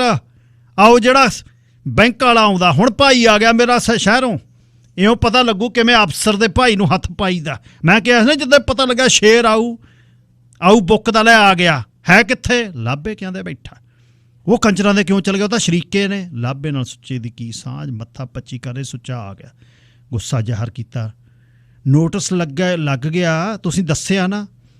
ਮੈਂ ਕਿਹਾ ਭੀੜ ਪਈ ਤੇ ਛੋਟਾ ਭਾਈ ਆਪੋ ਆਊ। ਮੈਂ ਤਾਂ ਹੈਰਾਨ ਸੀ ਤੁਸੀਂ ਇੰਨੇ ਚਿੱਕੜ 'ਚ ਕਿਵੇਂ ਫਸੇ। ਕੀ ਕਰਦੇ? ਕਦੇ ਸੁੰਡੀ, ਕਦੇ ਸੇਮ, ਕਦੇ ਸਪਰੇਅ, ਖਾਦ ਨਹੀਂ, ਵਿਆਜ ਬਕਸ ਵੀ ਜਾਂਦਾ। ਚੱਲ ਹੁਣ ਆ ਗਿਆ, ਕਾਹਦਾ ਫਿਕਰ? ਅੱਧ ਪਚੱਦ ਮਾਰ ਸਾਲਿਆਂ ਦੇ ਮੱਥੇ। ਵੀਰ ਜੀ ਇਹੋ ਜਿਹੀ ਗਲਤੀ ਤਾਂ ਪਹਿਲਾਂ ਦੱਸਦੇ, ਹੁਣ ਤਾਂ ਮੈਂ ਆਪ ਪੁੱਟ ਲਿਆ ਖੂ। ਤੂੰ ਕੀ ਪੁੱਟ ਲਿਆ? ਕੰਤਵੀਰ ਜਾ ਰਿਹਾ ਅਗਲੇ ਮਹੀਨੇ ਬਾਹਰ। ਹੱਦ ਹੋ ਗਈ, ਅਸੀਂ ਨਹੀਂ ਦੀਂਦੇ ਬਾਹਰ ਵਾਲੇ। ਉਹ ਨਾ ਵੀਰ ਜੀ, ਸ਼ੇਰੂ ਨਾਲ ਕਿਉਂ ਰਲਾਉਣੇ? ਸ਼ੇਰੂ ਗਿਆ ਡੌਂਕੀ ਲਾ ਕੇ, ਸਾਡਾ ਚੱਲਿਆ ਯੂਨੀਵਰਸਿਟੀ 'ਚ ਉੱਥੇ ਸਿੱਧਾ। ਤੂੰ ਆਹ ਦੱਸਣਾ ਸਾਨੂੰ? ਪੂਰਾ ਤਲਖੀ 'ਚ ਬੋਲਿਆ। ਦਰਅਸਲ ਮੈਂ ਆਪਣੇ ਹਿੱਸੇ ਬਾਰੇ ਕਹਿਣ ਆਇਆ। ਠੇਕਾ ਦੇਣਾ ਤੇਰਾ ਦੁੱਧ ਧੋ ਨਾਲ ਧੋ ਕੇ ਦਿਆਂਗੇ। ਪੂਰੇ ਕਿਹਾ ਵੀਰ ਜੀ ਮੈਂ ਤਾਂ ਆਪਣੀ ਵੇਚਤੀ, ਹੁਣ ਬੀਜ ਬਜਾਈ ਦੇ ਪੈਸੇ ਮੈਂ ਦਊਂ ਤੁਹਾਨੂੰ, ਤੁਸੀਂ ਫਸਲ ਨਾ ਵੱਢਿਓ, ਬਸ ਮੈਂ ਤਾਂ ਵੇਚਤੀ। ਅੱਛਾ ਆਹੀ ਕੁਛ ਬਾਕੀ ਸੀ? 150 ਦੀ ਜ਼ਹਿਰ ਵੀ ਲਿਆਉਂਦਾ ਭਾਈ ਖਾਤਰ। ਕਿਰਪੀ ਅੱਖਾਂ ਭਰ ਕੇ ਬੋਲੀ, ਮੈਂ ਆਪਣੀ ਵੇਚੀ ਐ, ਮੈਂ ਥੋਤੋਂ ਲਿਆ ਕੁਛ। ਸ਼ਰਮ। ਜਦ ਪਾਸ਼ ਅੱਗੇ, ਠੀਕ ਹੈ ਚਾਚਾ ਜੀ ਤੁਸੀਂ ਪੈਸੇ ਦਿਓ ਨਗਦ, ਪਰ ਫਸਲ ਦਾ ਮੁੱਲ ਮੈਂ ਪਾਉਂ ਬੋਲੀ ਤੇ। ਸੁੱਚਾ ਪਾਸ਼ ਵੱਲ ਦੇਖਿਆ। ਪਾਸ਼ ਨੇ ਠਾਣ ਲਈ। ਪਿੰਡ 'ਚ ਫੇਰ ਅੱਗ ਲੱਗ ਗਈ। ਹੱਦ ਹੋ ਗਈ। ਉਹ ਕੱਲ੍ਹ ਦੀ ਜਵਾਕੜੀ ਪਿਓ ਚਾਚੇ ਨੂੰ ਮੱਧ ਕੇ ਲੰਘ ਗਈ ਅੱਗੇ। ਅਖਬਾਰ ਗੁਰਦੁਆਰੇ ਦੇ ਭਾਈ ਜੀ ਨੇ ਫੇਰ ਕਹਿ ਦਿੱਤਾ, ਵਾਹਿਗੁਰੂ ਜੀ ਕਾ ਖਾਲਸਾ ਵਾਹਿਗੁਰੂ ਜੀ ਕੀ ਫਤਿਹ। ਸੁੱਚੇ ਵਾਲਾ ਹਿੱਸਾ ਵੀ ਭਾਈ ਜਿਹੜਾ ਭੂਰੇ ਨੇ ਵੇਚਿਆ, ਉਹਦੇ ਫੜੀ ਜਿਹੜੀ ਕਣਕ ਹੈ ਉਹਦਾ ਮੁੱਲ ਪੈਣਾ। ਕੋਈ ਵੀ ਪਿੰਡ 'ਚ ਬੋਲੀ ਦਊ, ਪਾਸ਼ ਉਹਨੂੰ, ਪਾਸ਼ ਕੌਰ ਉਹਨੂੰ ਦਊ। ਰੌਲਾ ਪੈ ਗਿਆ। ਪਿੰਡ 'ਚ ਕਈ ਘਰ ਸ਼ਰਾਬਾਂ ਉੜੀਆਂ, ਸੱਥ ਦੀਆਂ ਕਿਆਸ ਸੁਣਾਈਆਂ। ਸਿੱਟਾ ਕੱਢਿਆ ਭੂਰੇ ਤੇ ਅੱਧੇ ਕਰਜ਼ੇ ਵਾਲੇ ਸਿਵਿਆਂ ਨੇ। ਰਾਹ ਜਾ ਪਾਏ ਭੂਰਾ ਕਿਸ ਬਾਗ ਦੀ ਮੂੜੀ ਆ। ਇਹ ਤਾਂ ਗਿਆ ਪੂਰਾ ਗਿਆ। ਇੱਕ ਦਿਨ ਤਣਾਓ ਵਧੀਆ, ਕੋਈ ਗੱਲਾਂ ਖੜਾ ਕਰਦਾ ਹੀ ਗੁਆਂਢੀ ਪਿੰਡ 'ਚ ਕਿਸੇ ਦੀ ਕੁਰਕੀ ਹੋ ਗਈ, 4 ਜੀ ਮਰ ਗਏ। ਇੱਕ ਅਚਾਨਕ ਪਿੰਡ ਦੀਆਂ ਗਲੀਆਂ ਦੇ ਵਿੱਚੋਂ ਖੱਖ ਉੱਡੀ। ਖੱਖ ਹਨੇਰੀ ਬਣ ਕੇ ਰੱਖੀ ਨੂੰ ਲੈ ਉੜੀ। ਲੋਕਾਂ ਵਾਂਗ ਪਹਿਲਾਂ ਰੱਖੀ ਨੂੰ ਬਿਲਕਦੇ ਸੁਣਿਆ। ਬਾਹਰ ਗੱਲ ਚੱਲ ਗਈ, ਭੂਰੇ ਦੀ ਕੁੜੀ ਨੇ ਕਰਜ਼ੇ ਬਦਲੇ ਲੱਖਾਂ ਦਾ ਕੋਈ ਅੰਗ ਵੇਚਦਾ। ਹਰ ਸੁਣਦੇ ਨੇ ਬੁੱਲ ਟੋਕੇ। ਰੱਖੀ ਦੌੜ ਕੇ ਪੂਰੇ ਆਲ ਨੂੰ ਆਈ ਵੀ ਮੈਂ ਪਤਾ ਹੁੰਦਾ ਵੀ ਕੀ ਵੇਚਿਆ ਤੇ ਕਿਵੇਂ ਕਰਜ਼ਾ ਲਾਇਆ। ਗੱਲ ਇਹ ਚੱਲੀ ਵੀ ਪਾਸ਼ ਨੇ ਇੱਕ ਆਪਣਾ ਗੁਰਦਾ ਵੇਚ ਕੇ ਪਿਓ ਦੇ ਕਰਜ਼ੇ ਦੀ ਗੱਲ ਕਰ ਲਈ। ਲੋਕਾਂ ਦਾ ਹਜੂਮ ਬਾਹਰ ਭੂਰਾ ਚੱਕੀ ਆਵੇ, ਨਹੀਂ ਉਤਰਿਓ ਬਾਹਰ ਦੇਖੋ। ਉਹਨੇ ਕਿਰਪੀ ਝੰਜੋੜੀ। ਕੰਜਰ ਨੇ ਜ਼ਹਿਰ ਖਾ ਲਿਆ, ਰੌਲਾ ਗੂੰਜਦਾ ਸੀ। ਕਿਰਪੀ ਨੂੰ ਗਸ਼ੀ ਪਈ, ਕੋਈ ਪਾਣੀ ਚੱਕ ਲਿਆ, ਕੰਬੋਆਂ ਦੇ ਜੀਪ ਲਿਆ, ਚੱਕੋ ਛੇਤੀ ਪਾਓ। ਭੂਰੇ ਦੇ ਚੀਕਾਂ, ਉਹ ਲੋਕੋ ਮੈਂ ਮਰ ਜੂ, ਉਹ ਮੇਰੇ ਤੋਂ ਭੁੱਲ ਹੋ ਗਈ, ਮੈਨੂੰ ਬਚਾ ਲਓ, ਮੈਂ ਸਪਰੇਅ ਪੀ ਲਈ। ਪਤਾ ਨਹੀਂ ਗੱਲ ਫੈਲ ਗਈ, ਲੋਕਾਂ ਦਾ ਕੜ ਪੜ ਗਿਆ, ਕੁਰਬਲ ਕਰਬਲ ਕਰਦੇ ਸ਼ੋਰ ਦੇ ਭੂਰੇ ਦੀਆਂ ਲੇਅਰਾਂ। ਕਿਸੇ ਕਿਰਪੀ ਚੱਕੀ, ਕਿਸੇ ਭੂਰਾ ਚੱਕਿਆ, ਪਾਸ਼ ਬਾਹਰ ਆ ਗਈ। ਰਹਿਣ ਦਿਓ ਅੰਕਲ, ਕਿਤੇ ਨਹੀਂ ਇਹਨੂੰ ਲੈ ਕੇ ਜਾਣਾ। ਲੋਕ ਤੰਗ, ਕੀ ਕਿਹਾ ਸਮੂਹ ਨੇ? ਸਭ ਤੇ ਨਫ਼ਰਤ ਨਾਲ ਪਾਸ਼, ਸਭ ਨੇ ਨਫ਼ਰਤ ਨਾਲ ਪਾਸ਼ ਨੂੰ ਦੇਖ। ਉਹ ਮੈਂ ਕਿਹਾ ਸੀ ਇਹਨਾਂ ਨੂੰ ਨਾ ਪੜਾਓ, ਪਿਓ ਨੇ ਜ਼ਹਿਰ ਖਾਧੀ ਹੋਈ ਹੈ, ਵੱਧ ਪੜਾਕੀ ਕਹਿੰਦੀ ਹੈ, ਹਸਪਤਾਲ ਨਾ ਲੈ ਕੇ ਜਾਓ। ਸ਼ਰਮ ਕਰ, ਤੇਰਾ ਪਿਓ ਹੈ, ਕਈ ਚੀਕ ਕੇ। ਕੋਈ ਪਿਓ ਨਹੀਂ, ਮੇਰਾ ਪਿਓ ਐ ਮਰਦੇ ਹੈ। ਉਹ ਚੁੱਕੋ ਯਾਰ, ਇਹ ਕਾਹਦੀ ਸੁਣਦੇ ਹੋ ਇਹਦੀ? ਲੋਕ ਫਿਰ ਚੱਕਲੇ ਪਾਸ਼ ਨੇ, ਮੈਂ ਕਿਹਾ ਕਿਸੇ ਦੇ ਨਹੀਂ ਲੈ ਕੇ ਜਾਣਾ ਇਹਨੂੰ, ਕੁੜੀਏ ਮਰ ਜੂ ਇਹ। ਜਿਉਂਦਾ ਕਰਸੀ ਇਹ ਮਰ ਤਾਂ ਉਦੋਂ ਗਿਆ ਸੀ ਜਿੱਦਣ ਇਹਨੇ ਕਰਜ਼ੇ ਤੇ ਗੂਠਾ ਲਾਇਆ, ਜ਼ਹਿਰ ਦੀ ਸ਼ੀਸ਼ੀ ਨੂੰ ਹੱਥ ਪਾਇਆ। ਮਰਿਆ ਹੋਇਆ ਕੀ ਮਰੂਗਾ? ਪਾਸ਼ ਦਾ ਰੋਣ ਨਿਕਲ ਗਿਆ। ਕੰਮੀ ਕਮੀਰ ਨਹੀਂ ਪਿੰਡਾਂ 'ਚ ਜੀਂਦੇ, ਜਿਨ੍ਹਾਂ ਦੀ ਜ਼ਮੀਨਾਂ ਹੈ ਨਹੀਂ, ਉਹ ਕਿਵੇਂ ਟੱਬਰ ਪਾਲਦੇ ਆ? ਇਹ ਮਰੂ। ਉਹ ਰੱਬ ਦੇ ਵਾਸਤੇ ਇਹਦੀ ਨਾ ਸੁਣੋ, ਮੈਨੂੰ ਲੈ ਜਾਓ। ਲਿਟਦੇ ਭੂਰੇ ਨੇ ਹੇਰ ਮਾਰੀ। ਪਾਸ਼ ਭੂਰੇ ਤੇ ਝੁਕੀ, ਉਹਨੂੰ ਕਹਿੰਦੀ ਕੀ ਕਰੇਗਾ ਬਚ ਕੇ, ਕਿੰਨੀ ਕੁ ਬੇਰ ਮਰੇਗਾ? ਮਾਸਟਰ ਪ੍ਰੀਤਮ ਨੇ ਅੱਗੇ ਵੱਧ ਕੇ ਪਾਸ਼ ਦੇ ਥੱਪੜ ਮਾਰਿਆ। ਠਾ ਦੇਖੇ, ਸ਼ਰਮ ਨਹੀਂ ਆਉਂਦੀ? ਆਉਂਦੀ ਹੈ ਸਰ, ਇਹਨੂੰ ਕਹੋ ਇਹਨੂੰ ਮਰ ਕੇ ਦਿਖਾਵੇ। ਪਾਸ਼ ਇੱਕ ਤਣ ਕੇ ਖੜੀ, ਸਾਰਾ ਪਿੰਡ ਖੜਾ, ਜੀਪ ਤਿਆਰ। ਕਿਰਪੀ ਬੇਹੋਸ਼ ਰੱਖੀ ਪਰਾਂ ਖੜੀ। ਵੇ ਲੋਕੋ ਮਰ ਜਾਗੇ ਵੇ, ਕਿਰਪੀ ਨੇ ਬੈਣ ਪਾਇਆ। ਉਹ ਚੱਕੋ ਯਾਰ ਛੇਤੀ ਇਹਨੂੰ, ਪਰਾਂ ਤੱਕੋ। ਸਰ ਰੁਕੋ, ਮੈਂ ਕਿਹਾ ਨਹੀਂ ਮਰਦਾ। ਪਾਸ਼ ਨੇ ਹੱਥ ਜੋੜੇ। ਇਜ਼ਰਾਈਲ ਹੈ ਤੂੰ, ਫਰਿਸ਼ਤਾ ਹੈ ਮੌਤ ਦਾ। ਮਾਸਟਰ ਨੇ ਪਾਸ਼ ਪਰਾਂ ਤੱਕੀ। ਪਾਸ਼ ਫੇਰ ਹੋ ਗਈ ਤੇ ਇੱਕ ਸ਼ੀਸ਼ੀ ਭਗਾ ਕੇ ਮਾਸਟਰ ਦੇ ਪੈਰਾਂ 'ਚ ਮਾਰੀ। ਮਾਸਟਰ ਜੀ ਮੈਂ ਕਿਹਾ ਸੀ ਇਹ ਨਹੀਂ ਮਰਦਾ, ਆਹ ਇਹਦੀ ਜ਼ਹਿਰ ਵਾਲੀ ਸ਼ੀਸ਼ੀ, ਇਹਨੇ ਜਿਹੜੀ ਪੀਤੀ ਆ ਉਹ ਜ਼ਹਿਰ ਨਹੀਂ, ਮੌਤ ਆਹ ਸ਼ੀਸ਼ੀ 'ਚ ਹੈ। ਲੋਕ ਖੜੇ ਦੇਖ ਰਹੇ ਸੀ। ਪਾਸ਼ ਖੜੀ ਸੀ, ਸਾਰਾ ਪਿੰਡ ਖੜਾ ਸੀ। ਜੀਪ ਬੰਦ ਹੋ ਗਈ। ਕਿਰਪੀ ਉੱਠ ਕੇ ਬਹਿ ਗਈ, ਕੱਪੜੇ ਝਾੜ ਲਏ। ਭੂਰਾ ਵੀ ਕੱਪੜੇ ਝਾੜ ਕੇ ਖੜਾ ਹੋ ਗਿਆ। ਸਾਰਾ ਪਿੰਡ ਹੁਣ ਪਾਸ਼ ਨੂੰ ਫਰਿਸ਼ਤੇ ਵਾਂਗੂ ਵੇਖ ਰਿਹਾ ਸੀ। ਫਰਿਸ਼ਤੇ। ਕੋਕਾਹਾਲਾ ਦੀਆਂ ਪਹਾੜੀਆਂ ਦੇ ਵਿੱਚ ਸ਼ੇਰੇ ਪੰਜਾਬ ਗੂੰਜਦਾ। ਪਰਮ ਧਾਲੀਵਾਲ ਉਹਨਾਂ ਦਾ ਕਾਰਪੇਟ ਗੈਲਰੀ ਵਾਲਿਆਂ ਦਾ ਧੰਨਵਾਦ, ਸੁਣਾਇਆ ਉਹਨਾਂ ਨੇ ਕਹਾਣੀ ਨੂੰ। ਜਿੱਧਰ ਵੀ ਤੁਸੀਂ ਜਾਂਦੇ ਹੋ, ਆਈਲੈਂਡ 'ਤੇ ਸਕੋਮਿਸ਼, ਵਿਸਲਰ, ਇੱਧਰ ਓਲੰਪੀਆ ਨੂੰ ਹੱਥ ਲਾਉਂਦਾ। ਬੱਲੇ ਬੱਲੇ ਹੈ। ਅਤੇ ਸਾਰਿਆਂ ਦਾ ਧੰਨਵਾਦ ਜਿਹੜੇ ਕਹਾਣੀ ਨੂੰ ਪਸੰਦ ਕਰਦੇ ਆ। ਕਿਰਪਾਲ ਕਜ਼ਾਕ ਉਹਨਾਂ ਦੀ ਜਿਹੜੀਆਂ ਕਹਾਣੀਆਂ ਨੇ ਨਾ, ਅਤੇ ਜਿਹੜੀ ਉਹਨਾਂ ਦੀ ਵਾਰਤਕ ਅਤੇ ਜਿਹੜੀ ਉਹਨਾਂ ਦੀ ਭਾਸ਼ਾ, ਉਹ ਮੁੱਕ ਗਈ ਸਾਡੀ ਜ਼ੁਬਾਨਾਂ ਦੇ ਵਿੱਚ, ਸਾਡੀਆਂ ਗੱਲਾਂ 'ਚ ਨਹੀਂ ਰਹੀ। ਉਹਨਾਂ ਦੀਆਂ ਕਹਾਣੀਆਂ ਜਿਹੜੇ ਮੈਂ ਤੁਹਾਨੂੰ ਸੁਣਾਈਆਂ ਹੁਣ ਤੱਕ, ਕਾਲੇ ਇਲਮ ਦੇ ਵਿੱਚੋਂ, ਹੁਮਸ ਦੇ ਵਿੱਚੋਂ, ਅੰਤਹੀਣ ਦੇ ਵਿੱਚੋਂ, ਸ਼ਰੇਆਮ ਦੇ ਵਿੱਚੋਂ, ਅਤੇ ਆਹ ਹੁਣ ਅਗਲੀ ਕਿਤਾਬ ਆ ਸਿਲਸਿਲੇ। ਗੁਲਾਟੀ ਜੀ ਹੁਣੀ ਪਹੁੰਚ ਗਏ ਨੇ ਹੁਣ ਕਿਤਾਬਾਂ ਲੈ ਕੇ, ਹਰ ਸਾਲ ਦੀ ਤਰ੍ਹਾਂ। ਹੁਣ ਤਾਂ ਪੱਕਾ ਹੀ ਡੇਰਾ ਲਾਤਾ ਉਹਨਾਂ ਨੇ। ਪਰ ਕਿਰਪਾਲ ਕਜ਼ਾਕ ਉਹਨਾਂ ਦੀ ਕਹਾਣੀ 'ਚ ਗੁਰਬਤ ਦੇ ਨਾਲ ਅਣਖ ਹੈ। ਧੀ ਨੇ ਕਿਵੇਂ ਗੇੜ ਸਿੱਟਿਆ, ਜਦ ਸਾਰਾ ਪਿੰਡ ਕਰਦਾ, ਓਏ ਵਿਆਹ ਨਹੀਂ ਕਰਾਉਂਦੀ, ਉਹ ਵਿਆਹ ਨਹੀਂ ਕਰਾਉਂਦੀ। ਰੱਖੀ ਕਹਿੰਦੀ ਲਵਾਮਾ ਰੱਬ ਦੀ ਧੁੰਨੀ ਨੂੰ ਜੀਭ, ਫਿਰ ਜੇ ਨਹੀਂ ਰਿਸ਼ਤਾ ਕਰਾਉਂਦੀ ਕਿਤੇ ਮੈਂ ਆਉਣੀ ਆ। ਸੰਧੂਆਂ ਦੇ ਮੁੰਡੇ ਦਾ ਵਿਆਹ, ਫਿਰ ਲਿੰਡਾ ਕੀ ਲਿੰਡਾ ਵਾਲੀਆ, ਉਹ ਲਿਜਾਣ ਨੂੰ ਫਿਰ ਵੀ ਇੱਕ ਗੁਰਦਾ ਕੱਢ ਕੇ ਮੁੰਡੇ ਦੇ ਪਾਉਂ। ਮੁੰਡਾ ਕਾਲਾ ਭੂੰਖ, ਲਗਰ ਵਰਗੀ 5 ਫੁੱਟ 11 ਇੰਚ ਦੀ ਪਾਸ਼ ਨੇ ਭਗਾ ਕੇ ਹਉ ਮਾਰਿਆ। ਕਹਿੰਦੀ ਚੱਕ। ਬਾਪੂ ਦੀ ਜ਼ਹਿਰ ਵਾਲੀ ਸ਼ੀਸ਼ੀ ਚੱਕ ਕੇ ਲਕੋਤੀ, ਆਪਣਾ ਗੁਰਦਾ ਵੇਚ ਕੇ ਬਾਪੂ ਦਾ ਕਰਜ਼ਾ ਲਾਤਾ ਅਤੇ ਛੀਣੀ ਬਣ ਕੇ ਲੋਕਾਂ ਦੇ ਸਾਹਮਣੇ ਖੜ ਗਈ। ਮੈਂ ਨਹੀਂ ਲਿਜਾਣ ਦਿੰਦੀ, ਇਹ ਨਹੀਂ ਮਰਦਾ। ਭਗਾ ਕੇ ਸੀਸੀ ਜਦ ਜ਼ਹਿਰ ਵਾਲੀ ਲੋਕਾਂ ਦੇ ਸਾਹਮਣੇ ਮਾਰੀ, ਲੋਕ ਫਿਰ ਕਹਿਣ ਵਾਕਿਆ ਹੀ ਫਰਿਸ਼ਤੇ ਆ। ਇਹ ਕਹਾਣੀਆਂ ਜਿਹੜੀਆਂ ਇੱਕ ਸੁਨੇਹਾ ਦਿੰਦੀਆਂ। ਆ ਗੱਲ ਚੱਲ ਰਹੀ ਆ ਨਾ, ਸਾਰਾ ਅਮਰੀਕਾ ਪੱਬਾਂ ਦੇ ਭਾਰ ਹੋਇਆ ਪਿਆ। ਸੁਪਰੀਮ ਕੋਰਟ ਦੇ ਜੱਜ ਦਾ ਇੱਕ ਡਰਾਫਟ ਲੀਕ ਹੋ ਗਿਆ, ਪੋਲੀਟੀਕੋ ਨੇ ਛਾਪਤਾ। ਪੋਲੀਟੀਕੋ ਇੱਕ ਆਨਲਾਈਨ ਨਿਊਜ਼ ਚੈਨਲ ਹੈ, ਨਿਊਜ਼ ਵੈਬਸਾਈਟ ਹੈ। ਅਤੇ ਆ ਪਿਛਲੇ ਦਿਨੀ ਲੰਘ ਕੇ ਗਈ ਨਾ ਗੱਲ ਜਰਨਲਿਸਟਾਂ ਦੀ ਆਜ਼ਾਦੀ ਦੀ ਅਤੇ ਜਰਨਲਿਸਟਾਂ ਦੇ ਕਿਰਦਾਰ ਦੀ। ਪੋਲੀਟੀਕੋ ਜਦ ਸਟੋਰੀ 'ਤੇ ਕੰਮ ਕਰ ਰਿਹਾ ਸੀ, ਉਸ ਦਿਨ ਐਨੂਅਲ ਬ੍ਰੰਚ ਜਿਹੜਾ ਸੀ ਉਹ ਕਰ ਰਹੇ ਸੀ ਵਾਈਟ ਹਾਊਸ ਦੇ ਵਿੱਚ। ਉਹ ਆਪ ਬੈਠੇ, ਬਲਿੰਕਨ ਬੈਠਾ, ਵਿਦੇਸ਼ ਮੰਤਰੀ ਬਲੱਡੀ ਮੈਰੀ ਪੀ ਰਹੇ ਨੇ, ਵੈਫਲਸ ਖਾ ਰਹੇ ਨੇ। ਪਰ ਕਿਰਦਾਰ ਵੇਖੋ ਜਰਨਲਿਸਟਾਂ ਨੇ ਭਾਫ ਨਹੀਂ ਕੱਢੀ ਵੀ ਆਹ ਅਸੀਂ ਕਹਾਣੀ ਛਾਪ ਰਹੇ ਹਾਂ। ਇਹ ਆ ਕਹਾਣੀ ਨਿਊਯਾਰਕ ਟਾਈਮਜ਼ ਨੇ ਛਾਪੀ। ਇੱਥੇ ਕਿਰਦਾਰ ਚਾਹੀਦਾ, ਲਿਫਾਫੇ ਦੇ ਲਓ, ਟਾਕ ਸ਼ੋ ਕਰਾ ਲਓ, ਆਹ ਦੇ ਦੇ ਤੇ ਮੈਨੂੰ ਆਹ ਦੇ ਦੇ, ਮੈਨੂੰ ਆਪਣੇ ਸਿਟੀਜ਼ਨਸ਼ਿਪ ਦਾ ਜੱਜ ਲਾ ਦਿਓ, ਮੈਂ ਤੇਰੀ ਹਾਰਪਰ ਸਾਹਿਬ 100 ਮੰਗਾ ਦੂੰਗਾ ਲੋਕਾਂ ਦੇ ਸਾਹਮਣੇ। ਕਿਹੜੀਆਂ ਗੱਲਾਂ? ਗਰਦਨ ਜਿਹੜੀ ਚੱਕ ਕੇ ਤਾਂ ਹੀ ਜਿਉਂ ਸਕਦੇ ਹੋ ਜੇ ਦਾਗ ਨਹੀਂ ਉੱਪਰ। ਜੇ ਇੰਨੀ ਉਹ ਗੱਲ ਮੋਗੀ 1000 2000 5000 ਜਾਂ ਐਡਾਂ ਦੇ ਲਈ ਮਿਹਨਤਾਂ ਕਰਕੇ ਕਾਹਦੀ ਜਰਨਲਿਜ਼ਮ ਕਰ ਲੂ? ਕਿਹੜਾ ਬੰਦਾ ਕਰ ਲੂ? ਆ ਸਾਡੇ ਮਹਿਕਮੇ 'ਚ ਕਮਿਸ਼ਨ ਮਿਲਦਾ ਐਡਾਂ ਤੋਂ, ਮਿਹਨਤਾਂ ਕਰਦੇ ਫਿਰਦੇ ਨੇ ਸਾਡੇ ਵਰਗੇ ਬੈਗ ਚੱਕੀ, ਉਹਦੇ ਬਾਅਦ ਕਿਹੜੀ ਕਹਾਣੀ ਕਰ ਦੂ? ਕਿਹਦੀ ਕਹਾਣੀ ਕਰ ਦੂ ਜਿਹਦੇ ਤੋਂ ਮਿਹਨਤਾਂ ਨਾਲ ਐਡਵਰਟਾਈਜ਼ ਲੈ ਕੇ ਆਏ ਆ? ਕੁੱਲੀ 'ਚ ਭਾਵੇਂ ਕੱਖ ਨਾ ਰਹੇ, ਕੰਮ ਜੇ ਕਰਨਾ ਹੋਵੇ ਤਾਂ ਪੂਰਾ ਸਿਰੇ ਕਰਨਾ ਚਾਹੀਦਾ। ਨਾ ਮਿਲੇ ਤਨਖਾਹ, ਜਿੱਦਣ ਐਡ ਆਜੂ ਉਦਣ ਮਿਲ ਜੂ, ਪਰ ਇਸ ਤਰ੍ਹਾਂ ਨਹੀਂ ਕਰਨਾ ਹੈ। ਕਮਿਸ਼ਨਾਂ ਤੇ ਕਾਹਦੀ ਜਰਨਲਿਜ਼ਮ ਹੈ? ਕੀ ਕਰ ਲਾਂਗੇ ਅਸੀਂ? ਆ ਵਿਕਟੋਰੀਆ ਵਾਲਿਆਂ ਦੀ ਖਬਰਾਂ ਨਾ ਛਾਪਣ ਤੇ ਕਹਿੰਦੇ ਚੜੇ ਮਹੀਨੇ ਦੇ ਜਾ ਕਰੋ 2000। ਕਿੱਥੇ ਅਸੀਂ ਖੜਾਂਗੇ ਜਾ ਕੇ? ਫਰੀਡਮ ਦੀ ਤਾਂ ਗੱਲ ਅਸੀਂ ਕਰ ਲਾਂਗੇ ਤਖਤੀਆਂ ਲੈ ਕੇ ਹੱਥ 'ਚ। ਕਿਰਦਾਰ ਆ ਜਿਹੜੇ ਨਿੱਤ ਭਾਰਤ ਦੀ ਸਰਕਾਰ ਨੂੰ ਗਾਲਾਂ ਕੱਢਦੇ ਨੇ ਪੱਤਰਕਾਰ, ਇੱਥੇ ਉਹਨਾਂ ਦੀਆਂ ਜਹਾਜ਼ਾਂ 'ਚ ਝੂਟੇ ਲੈਂਦੇ ਰਹੇ, ਕਿਤਾਬਾਂ ਦੀ ਘੁੰਡ ਚਕਾਈ ਉੱਥੇ ਕਰਾਉਂਦੇ ਰਹੇ, ਹੁਣ ਉਹਨਾਂ ਦੇ ਖਿਲਾਫ ਬੋਲਦੇ ਨੇ। ਕਿਰਦਾਰ ਕੀ ਹੈ? ਲੋਕਾਂ ਨੂੰ ਗਰਮ ਕਰਕੇ, ਲੋਕਾਂ ਨੂੰ ਕੇਮ ਕਰਕੇ, ਕਿਸੇ ਨੂੰ ਧੂਤੇ ਕਹਿ ਕੇ, ਕਦੇ ਕਾਮਰੇਡਾਂ ਦੇ ਹੱਕ 'ਚ, ਕਦੇ ਸਿੱਖਾਂ ਦੇ ਤੇ ਘਰ ਦੇ ਵਾਲੇ ਟੱਬਰ ਦੇ ਜੀਆਂ ਨੂੰ ਰਾਜਨੀਤੀ 'ਚ ਫਿੱਟ ਕਰ ਲੈਣਾ ਹੈ। ਇਹ ਕਿਰਦਾਰ ਹੈ।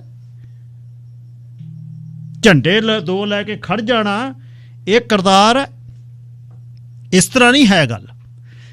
ਮੈਂ ਪੜ੍ਹ ਕੇ ਹੈਰਾਨ ਹੋ ਗਿਆ ਨਿਊਯਾਰਕ ਟਾਈਮਜ਼ ਦਾ ਇੱਕ ਜਿਹੜਾ ਪੀਸ, ਉਹਦੇ ਵਿੱਚ ਮਤਲਬ ਪੋਲੀਟਿਕੋ ਦੇ ਚੀਫ ਐਡੀਟਰ ਉਸ ਸਮੇਂ ਦੇ ਅੱਜ ਦੇ ਮਿਸਟਰ ਬਲਿੰਕਨ ਨਾਲ ਬੈਠੇ ਨੇ। ਮਿਸਟਰ ਬਲਿੰਕਨ ਜਿਹੜਾ ਹੈ ਉਹ ਵਿਦੇਸ਼ ਮੰਤਰੀ ਆ, ਉਹਦੇ ਨਾਲ ਐਨੂਅਲ ਬ੍ਰੰਚ 'ਤੇ ਬੈਠੇ ਨੇ। ਪਰ ਜਿਸ ਕਹਾਣੀ 'ਤੇ ਉਹ ਕੰਮ ਕਰ ਰਹੇ ਸੀ ਵੀ ਜਿਹੜਾ ਇੱਕ ਮੈਮੋ ਜਿਹੜਾ ਡਰਾਫਟ ਲੀਕ ਹੋ ਗਿਆ, ਉਹਨਾਂ ਨੇ ਧੂ ਨਹੀਂ ਕੱਢੀ। ਕੰਮ ਵੀ ਨਾਲ ਹੋ ਰਿਹਾ ਸੀ ਸਰਕਾਰ ਦਾ। ਨਹੀਂ ਤਾਂ ਇੱਥੇ ਘੁੱਟ ਪੀ ਕੇ ਅਗਲਾ ਯੂ ਨੋ ਮੀ ਨੋ ਕਰ ਲਗਾ, ਗੱਲੇ ਕੋਈ ਨਹੀਂ, ਕੱਲ ਨੂੰ ਪਾਣੀ ਰੇਤਿਆਂ 'ਤੇ ਚਾੜ ਦਿਆਂਗੇ, ਤੂੰ ਫਿਕਰ ਨਾ ਕਰ, ਪੇਕ ਭਾ ਹੋਰ ਮਾੜਾ ਜਾ। ਇਸ ਤਰ੍ਹਾਂ ਨਹੀਂ ਹੈ ਗੱਲ। ਇਹ ਸਾਰੀਆਂ ਚੀਜ਼ਾਂ ਜਿਹੜੀਆਂ ਪੱਤਰਕਾਰਾਂ ਦੀ ਆਜ਼ਾਦੀ ਪਹਿਲਾਂ ਘਰੋਂ ਤੁਰਦੀ ਹੈ। ਪਹਿਲਾਂ ਪੱਤਰਕਾਰ ਆਪਣੇ ਆਪ ਦਾ ਆਜ਼ਾਦ ਹੋਵੇ, ਪੈਸੇ ਦੇ ਦਿਓ, ਸ਼ੋਅ ਕਰਾ ਲਿਓ, ਸਾਡਾ ਆਹ ਖਰਚਾ ਦੇ ਦਿਓ, ਸਾਤੋਂ ਸ਼ੋਅ ਕਰਾ ਲਓ। ਕਿਹੜੀ ਪੱਤਰਕਾਰੀ ਦੀ ਗੱਲ ਅਸੀਂ ਕਰਦੇ ਹਾਂ? ਹਲੇ ਬਹੁਤ ਦੂਰ ਬੈਠੇ ਹਾਂ। ਪਹਿਲਾਂ ਪੱਤਰਕਾਰ ਆਰਥਿਕ ਤੌਰ 'ਤੇ ਜੇ ਮਜ਼ਬੂਤ ਨਹੀਂ ਹੁੰਦਾ, ਕੱਖ ਨਹੀਂ ਕਰ ਸਕਦਾ। ਇਹਦੇ 'ਤੇ ਟੱਬਰ ਨਹੀਂ ਤੁਸੀਂ ਪਾਲ ਸਕਦੇ। ਤੁਹਾਨੂੰ ਜੁਗਾੜ ਬਰਾਬਰੋਂ ਕਰਨਾ ਪੈਣਾ, ਜਿੱਥੇ ਟੱਬਰ ਦੀ ਰੋਟੀ ਆਵੇ, ਫਿਰ ਤੁਸੀਂ ਬਿਫਰ ਕੇ ਗੱਲ ਕਰ ਸਕਦੇ ਹੋ। ਨਹੀਂ, ਕੱਖ ਨਹੀਂ ਹੈ। ਸਿਰ 'ਤੇ ਨੱਚਦੇ ਨੇ ਮਾਲਕ, ਅਗਲੇ ਕਹਿੰਦੇ ਕੱਲ੍ਹ ਨੂੰ ਕੱਢ ਦਿਆਂਗੇ। ਉਹ ਜੇ ਉਹਨਾਂ ਨੂੰ ਐਂ ਪਤਾ ਹੋਵੇ ਵੀ ਸਾਡੇ ਕੱਢਿਆ ਫਰਕ ਨਹੀਂ ਪੈਣਾ, ਫਿਰ ਚੱਲਦੇ ਆ ਅਗਲੇ। ਇਹ ਬਹੁਤ ਦੂਰ ਦੀ ਕਹਾਣੀ ਹੈ। ਪੱਤਰਕਾਰ ਪੱਤਰਕਾਰੀ ਤੋਂ ਕਰਨ ਤੋਂ ਪਹਿਲਾਂ ਆਜ਼ਾਦ ਹੋਵੇ, ਫਿਰ ਗੱਲ ਹੁੰਦੀ ਹੈ। ਫਿਰ ਪੱਤਰਕਾਰੀ ਦੀ ਆਜ਼ਾਦੀ ਦਾ ਦਿਨ ਤੁਸੀਂ ਮਨਾ ਸਕਦੇ। ਤੇ ਭਾਈਚਾਰਾ ਉਸ ਲੈਵਲ 'ਤੇ ਹੋਵੇ ਵੀ ਖਬਰ ਹੈ, ਗੋਡੇ ਲੱਗੇ ਗਿੱਟੇ ਲੱਗੇ। ਤੀਜੇ ਦਿਨਾਂ ਦਾ ਚਿੱਠੀਆਂ ਵਕੀਲ ਦੀਆਂ ਚਿੱਠੀ ਪਾਉਣੇ ਆ, ਦੇਖਾਂਗੇ ਤੈਨੂੰ ਔਨ ਏਅਰ ਆ ਕੇ। ਅਗਲੇ ਕਹਿੰਦੇ ਨੇ ਸੂ ਕਰਾਂਗੇ ਤੈਨੂੰ। ਜਾਂ ਸੂ ਕਰਨਾ ਦੱਸ ਕੇ ਕਰਨਾ, ਕਰ ਲਓ ਜਿਹਨੇ ਕਰਨਾ ਜਿਹੜਾ ਕੁਛ। ਪਰ ਗੱਲ ਤਾਂ ਸੱਚ ਹੈ, ਜਿਹੜੀ ਸੱਚ ਤਾਂ ਸੱਚ ਹੈ। ਜਿੱਦਣ ਸਾਨੂੰ ਨਿੱਜੀ ਫਾਇਦਾ ਹੁੰਦਾ, ਉਦਣ ਅਸੀਂ ਆਪਣੀਆਂ ਚੀਜ਼ਾਂ ਆਪ ਲਿਖਾਉਂਦੇ। ਲਿਖੋ ਜੀ ਆਹ ਜ਼ਾਤ ਦੇ ਖਾਨੇ 'ਚ ਮੇਰਾ ਨਾਂ, ਮੈਨੂੰ ਨੌਕਰੀ ਮਿਲੂ, ਮੈਨੂੰ ਸਰਕਾਰੀ ਨੌਕਰੀ ਮਿਲੂ, ਮੇਰੀ ਫੀਸ ਕੱਟੀ ਜਾਊ। ਤੇ ਜੇ ਕੋਈ ਕਹਿ ਦੇਵੇ ਤੇਰੀ ਆਹ ਜ਼ਾਤ ਆ, ਉਹ ਕਹਿੰਦਾ ਕੇਸ ਕਰੂੰ ਤੇਰੇ 'ਤੇ। ਇਹੋ ਜਿਹਾ ਡਿਵਿਡਾ ਜਿਹੜਾ ਰੋਲ ਹੈ, ਇਹ 'ਚ ਪੱਤਰਕਾਰੀ ਕੀ ਹੋਊਗੀ? ਲੋਕ ਵੀ ਹਾਣਦੇ ਹੋਣ ਤੇ ਪੱਤਰਕਾਰ ਵੀ ਹਾਣਦਾ ਹੋਵੇ। ਤੇ ਸਾਹਿਬ ਨੌਵੇਂ ਪਾਤਸ਼ਾਹ ਦੇ ਇਹਨਾਂ ਦਿਨਾਂ 'ਚ, ਵੱਡਿਆਂ ਦਿਨਾਂ 'ਚ ਇਹ ਯਾਦ ਕੀਤਾ ਜਾਵੇ, ਨਾ ਭੈ ਦੇਣਾ, ਨਾ ਭੈ ਲੈਣਾ, ਫਿਰ ਪੱਤਰਕਾਰੀ ਹੋਊ। ਤਾਂ ਜਸਵੀਰ ਸਿੰਘ ਜੀ, ਧੰਨਵਾਦ ਸਰਦਾਰ ਜੀ, ਬਹੁਤ ਮਿਹਰਬਾਨੀ। ਤੁਹਾਡੀ ਕਹਾਣੀ ਜਿਹੜੀ ਹੈ ਬੜੀ ਰੌਚਕ ਵੀ ਸੀ, ਔਰ ਜੀਵਨ ਦੇ ਸਹੀ ਤੱਥਾਂ ਨੂੰ ਉਭਾਰਨ ਦੇ ਪਾਤਰ ਬੜੇ ਬਾਖੂਬੀ ਤੁਸੀਂ ਚਿੱਤਰੇ ਨੇ, ਔਰ ਇਹਦੇ ਲਈ ਤਾਂ ਖੈਰ ਤੁਹਾਨੂੰ ਹਮੇਸ਼ਾ ਹੀ ਦਾਤ ਦੇਣੀ ਬਣਦੀ ਹੈ। ਇੱਕ ਚੀਜ਼ ਜਿਹੜੀ ਤੁਸੀਂ ਬਾਅਦ ਦੇ ਵਿੱਚ ਰਿਲੇਟਡ ਕਰ ਰਹੇ ਹੋ ਪੱਤਰਕਾਰੀ ਦੀ, ਉਹਦਾ ਕਾਰਨ ਇਹ ਹੈ ਕਿ ਉਹਦੇ 'ਚ ਪੱਤਰਕਾਰੀ ਦੇ ਵਿੱਚ ਇੱਕ ਕਰੈਕਟਰ ਦੀ ਵੀ ਤੁਸੀਂ ਗੱਲ ਕਰਦੇ ਹੋ। ਕਰੈਕਟਰ ਜਿਹੜਾ ਮਨੁੱਖ ਨੇ ਡਿਵੈਲਪ ਕਰਨਾ, ਉਹਦੇ ਵਿੱਚ ਜੀਵਨ ਦੀਆਂ ਜਿਹੜੀਆਂ ਸਹੂਲਤਾਂ ਸੰਸਾਰਿਕ ਤੌਰ ਤੇ ਅਸੀਂ ਮੰਨਣ ਦੀ ਚੇਸ਼ਟਾ 'ਚ ਰਹਿੰਦੇ ਆ ਨਾ, ਉਹਨਾਂ ਦਾ ਉਹਦੇ ਵਿੱਚ ਕੋਈ ਥਾਂ ਨਹੀਂ ਹੁੰਦਾ। ਜਦੋਂ ਮਨੁੱਖ ਮਾਨਸਿਕ ਤੌਰ ਤੇ ਇਸ ਚੀਜ਼ ਨੂੰ ਅਪਣਾਇਆ ਜਾਂਦਾ ਕਿ ਉਹਨੂੰ ਸੰਸਾਰ ਦੀਆਂ ਜਿਹੜੀਆਂ ਸਹੂਲਤਾਂ ਉਹਦੀ ਲੋੜ ਨਹੀਂ ਹੈ, ਤਾਂ ਉਹ ਆਪਣੇ ਅਕੀਦੇ ਤੇ ਸੰਸਾਰ ਦੇ ਅਕੀਦੇ ਨੂੰ ਮੇਲ ਕੇ ਕੰਮ ਕਰਨ ਦੀ ਕੋਸ਼ਿਸ਼ ਕਰਦਾ। ਨਹੀਂ ਤਾਂ ਬਹੁਤਾਤ ਵਿੱਚ ਅਸੀਂ ਚਲਾਕੀ ਦੇ ਨਾਲ, ਜਿਹੜੇ ਪੱਤਰਕਾਰ ਨੇ, ਅੱਜ ਦੀ ਤੁਹਾਡੀ ਕੱਲ ਦੀ ਇੱਕ ਖਬਰ ਆ, ਤੁਸੀਂ ਤੁਹਾਡੇ ਰੇਡੀਓ ਤੇ ਪ੍ਰਸਾਰਨ ਹੋਈ, ਮੈਂ ਬੋਲਣਾ ਤਾਂ ਉੱਥੇ ਚਾਹੁੰਦਾ ਸੀ ਪਰ ਟਾਈਮ ਨਹੀਂ ਮਿਲਿਆ ਜੀ। ਜਿਹੜਾ ਅੰਮ੍ਰਿਤਸਰ ਨੂੰ ਜਹਾਜ਼ ਜਾਣਾ, ਉਹਦੀ ਜਿਹੜੀ ਪੈਸ਼ਨ ਕੋਈ ਕੀਤੀ ਆ, ਉਹ ਤੁਹਾਡੇ ਏਰੀਏ ਦੇ ਕਿਸੇ MP ਨੇ ਸਾਈਨ ਕਰਾ ਕੇ ਤੇ ਉਹਨੂੰ ਦਿੱਤਾ ਜੀ। ਔਰ ਉਹ ਕੱਲ ਆਏ ਸੀ ਕਿਸੇ ਪ੍ਰੋਗਰਾਮ ਤੇ, ਉਹਨਾਂ ਨੇ ਦੱਸਿਆ ਵੀ ਕਿਵੇਂ ਹੋ ਰਿਹਾ ਉਹ ਗਵਰਨਮੈਂਟ ਪ੍ਰੋਸੈਸ ਆ। ਪਰ ਅੱਜ ਜਿਹੜੀ ਖਬਰ ਪ੍ਰਸਾਰਨ ਕੀਤੀ ਗਈ, ਜਿਹੜੇ ਬੰਦੇ ਨੇ 14,000 ਦੇ ਕਰੀਬ ਦਸਤਖਤ ਕਰਾਏ, ਉਹਦਾ ਨਾਂ ਨਹੀਂ ਲਿਆ, ਬ੍ਰੈਂਪਟਨ ਦੀ ਇੱਕ ਸਹੂਲਤਾਂ ਦਾ ਨਾਂ ਲੈ ਕੇ ਇਹ ਫੇਰਾ ਉਹਨੂੰ ਦੇਣ ਦੀ ਕੋਸ਼ਿਸ਼ ਕੀਤੀ ਗਈ। ਕੰਮ ਕੀਤਾ ਬ੍ਰੈਡ ਵਿਸ ਨੇ, ਕਾਇਮ ਕੀਤਾ ਬ੍ਰੈਡ ਵਿਸ ਨੇ। ਮੈਂ ਉਹੀ ਗੱਲ ਕਰ ਰਿਹਾ ਤੁਹਾਨੂੰ, ਬਈ ਜਿਹੜੇ ਬੰਦੇ ਚਲਾਕੀ ਦੇ ਨਾਲ ਔਰ ਆਪਣੇ ਆਪ ਨੂੰ ਪੱਤਰਕਾਰੀ ਦਾ ਇਹ ਰੁਤਬਾ ਦੇਣ ਦੀ ਕੋਸ਼ਿਸ਼ ਕਰਦੇ ਨੇ, ਮੈਨੂੰ ਇਉਂ ਲੱਗਦਾ ਕਈ ਵਾਰੀ ਬੰਦੇ ਨੂੰ ਇਹ ਭੁਲੇਖਾ ਹੁੰਦਾ ਵੀ ਮੈਂ ਜਿਹੜੀ ਚਤਰਾਈ ਕਰ ਰਿਹਾ ਉਹ ਲੋਕਾਂ ਦੀ ਮਗਜ ਵਿੱਚ ਨਹੀਂ ਵੜਦੀ, ਮਗਜ ਵਿੱਚ ਨਾ ਕਿ ਸੋਚ ਵਿੱਚ। ਪਰ ਮੈਨੂੰ ਇਉਂ ਲੱਗਦਾ ਵੀ ਤੁਹਾਡੇ ਪ੍ਰੋਗਰਾਮ ਨੂੰ ਜਾਂ ਇਸ ਰੇਡੀਓ ਦੇ ਪ੍ਰੋਗਰਾਮ ਨੂੰ ਸੁਣਨ ਵਾਲੇ ਬਹੁਤੇ ਲੋਕ ਖਬਰ ਦੇ ਪਿੱਛੇ ਖਬਰ ਨੂੰ ਪੜ੍ਹਨ ਦੀ ਜਾਂਚ ਰੱਖਦੇ ਨੇ। ਸ਼ਾਬਾਸ਼ ਤੁਹਾਡੇ। ਔਰ ਸਾਨੂੰ ਸੁਚੇਤ ਹੋਣਾ ਚਾਹੀਦਾ ਥੋੜ੍ਹੇ ਢੰਗ ਨਾਲ। ਜੇ ਕੋਈ ਚਤਰਾਈ ਕਰਦਾ ਤਾਂ ਸਾਨੂੰ ਉਹਨੂੰ ਕਹਿਣਾ ਵੀ ਬਣਦਾ। ਮਿਹਰਬਾਨੀ ਸਰਦਾਰ ਜੀ। ਧੰਨਵਾਦ ਜੀ। ਬ੍ਰੈਡ ਵਿਸ ਨੇ 14,000 ਸਾਈਨ ਕੀਤੇ ਤੇ ਇੱਥੇ ਵਾਲੇ ਮੁੰਡਿਆਂ ਨੇ ਕਰਾਇਆ। ਹੁਣ ਠਿੱਲੀ ਹੋਈ ਕਿਸ਼ਤੀ 'ਚ ਜਿਹੜਾ ਮਰਜ਼ੀ ਛਾਲ ਮਾਰ ਕੇ ਚੜ੍ਹ ਜਾਵੇ, ਉਹ ਨਹੀਂ ਰੋਕਦਾ, ਪਰ ਸਾਰਾ ਸਿਹਰਾ ਬ੍ਰੈਡ ਵਿਸ ਨੂੰ ਜਾਊ ਤੇ ਭਾਈਚਾਰਾ ਇਕੱਠੇ ਹੋ ਕੇ ਜਿੱਦਣ ਫਲਾਈਟਾਂ ਚੱਲ ਗਈਆਂ ਬ੍ਰੈਡ ਵਿਸ ਨੂੰ ਸਨਮਾਨਿਤ ਵੀ ਕਰੂਗੀ। ਇਹ ਵਾਅਦਾ ਮੇਰਾ। ਹੁਣ ਜਿਹੜੀਆਂ ਗੱਲਾਂ ਬੀਬੀਆਂ ਕਰਦੀਆਂ ਉੱਥੇ ਬੈਠੀਆਂ, ਪਹਿਲਾਂ ਵੀ ਸਰਕਾਰ ਆ ਤੁਹਾਡੀ, ਕਿੰਨੇ ਵਰੇ ਹੋ ਗਏ ਤੁਸੀਂ ਸਰਕਾਰ 'ਚੋਂ, ਪਹਿਲਾਂ ਨਾ ਤੁਸੀਂ ਗੱਲ ਕਰ ਲਈ ਬ੍ਰੈਡ ਵਿਸ ਦੀਆਂ ਗੱਲਾਂ। ਇਹ ਸਾਰਾ ਸਿਹਰਾ ਬ੍ਰੈਡ ਵਿਸ ਦੇ ਥੱਲੇ ਨੂੰ ਹੈ, ਉਹਨੇ ਕੰਮ ਕੀਤਾ। ਲਓ ਜੀ, ਸਮਾਂ ਵੀ ਮੁੱਕ ਗਿਆ ਤੇ ਕੱਲ੍ਹ ਨੂੰ ਫੇਰ ਮੁੜਦੇ ਆ। ਫਿਰ ਰੱਬ ਰੱਖਾ।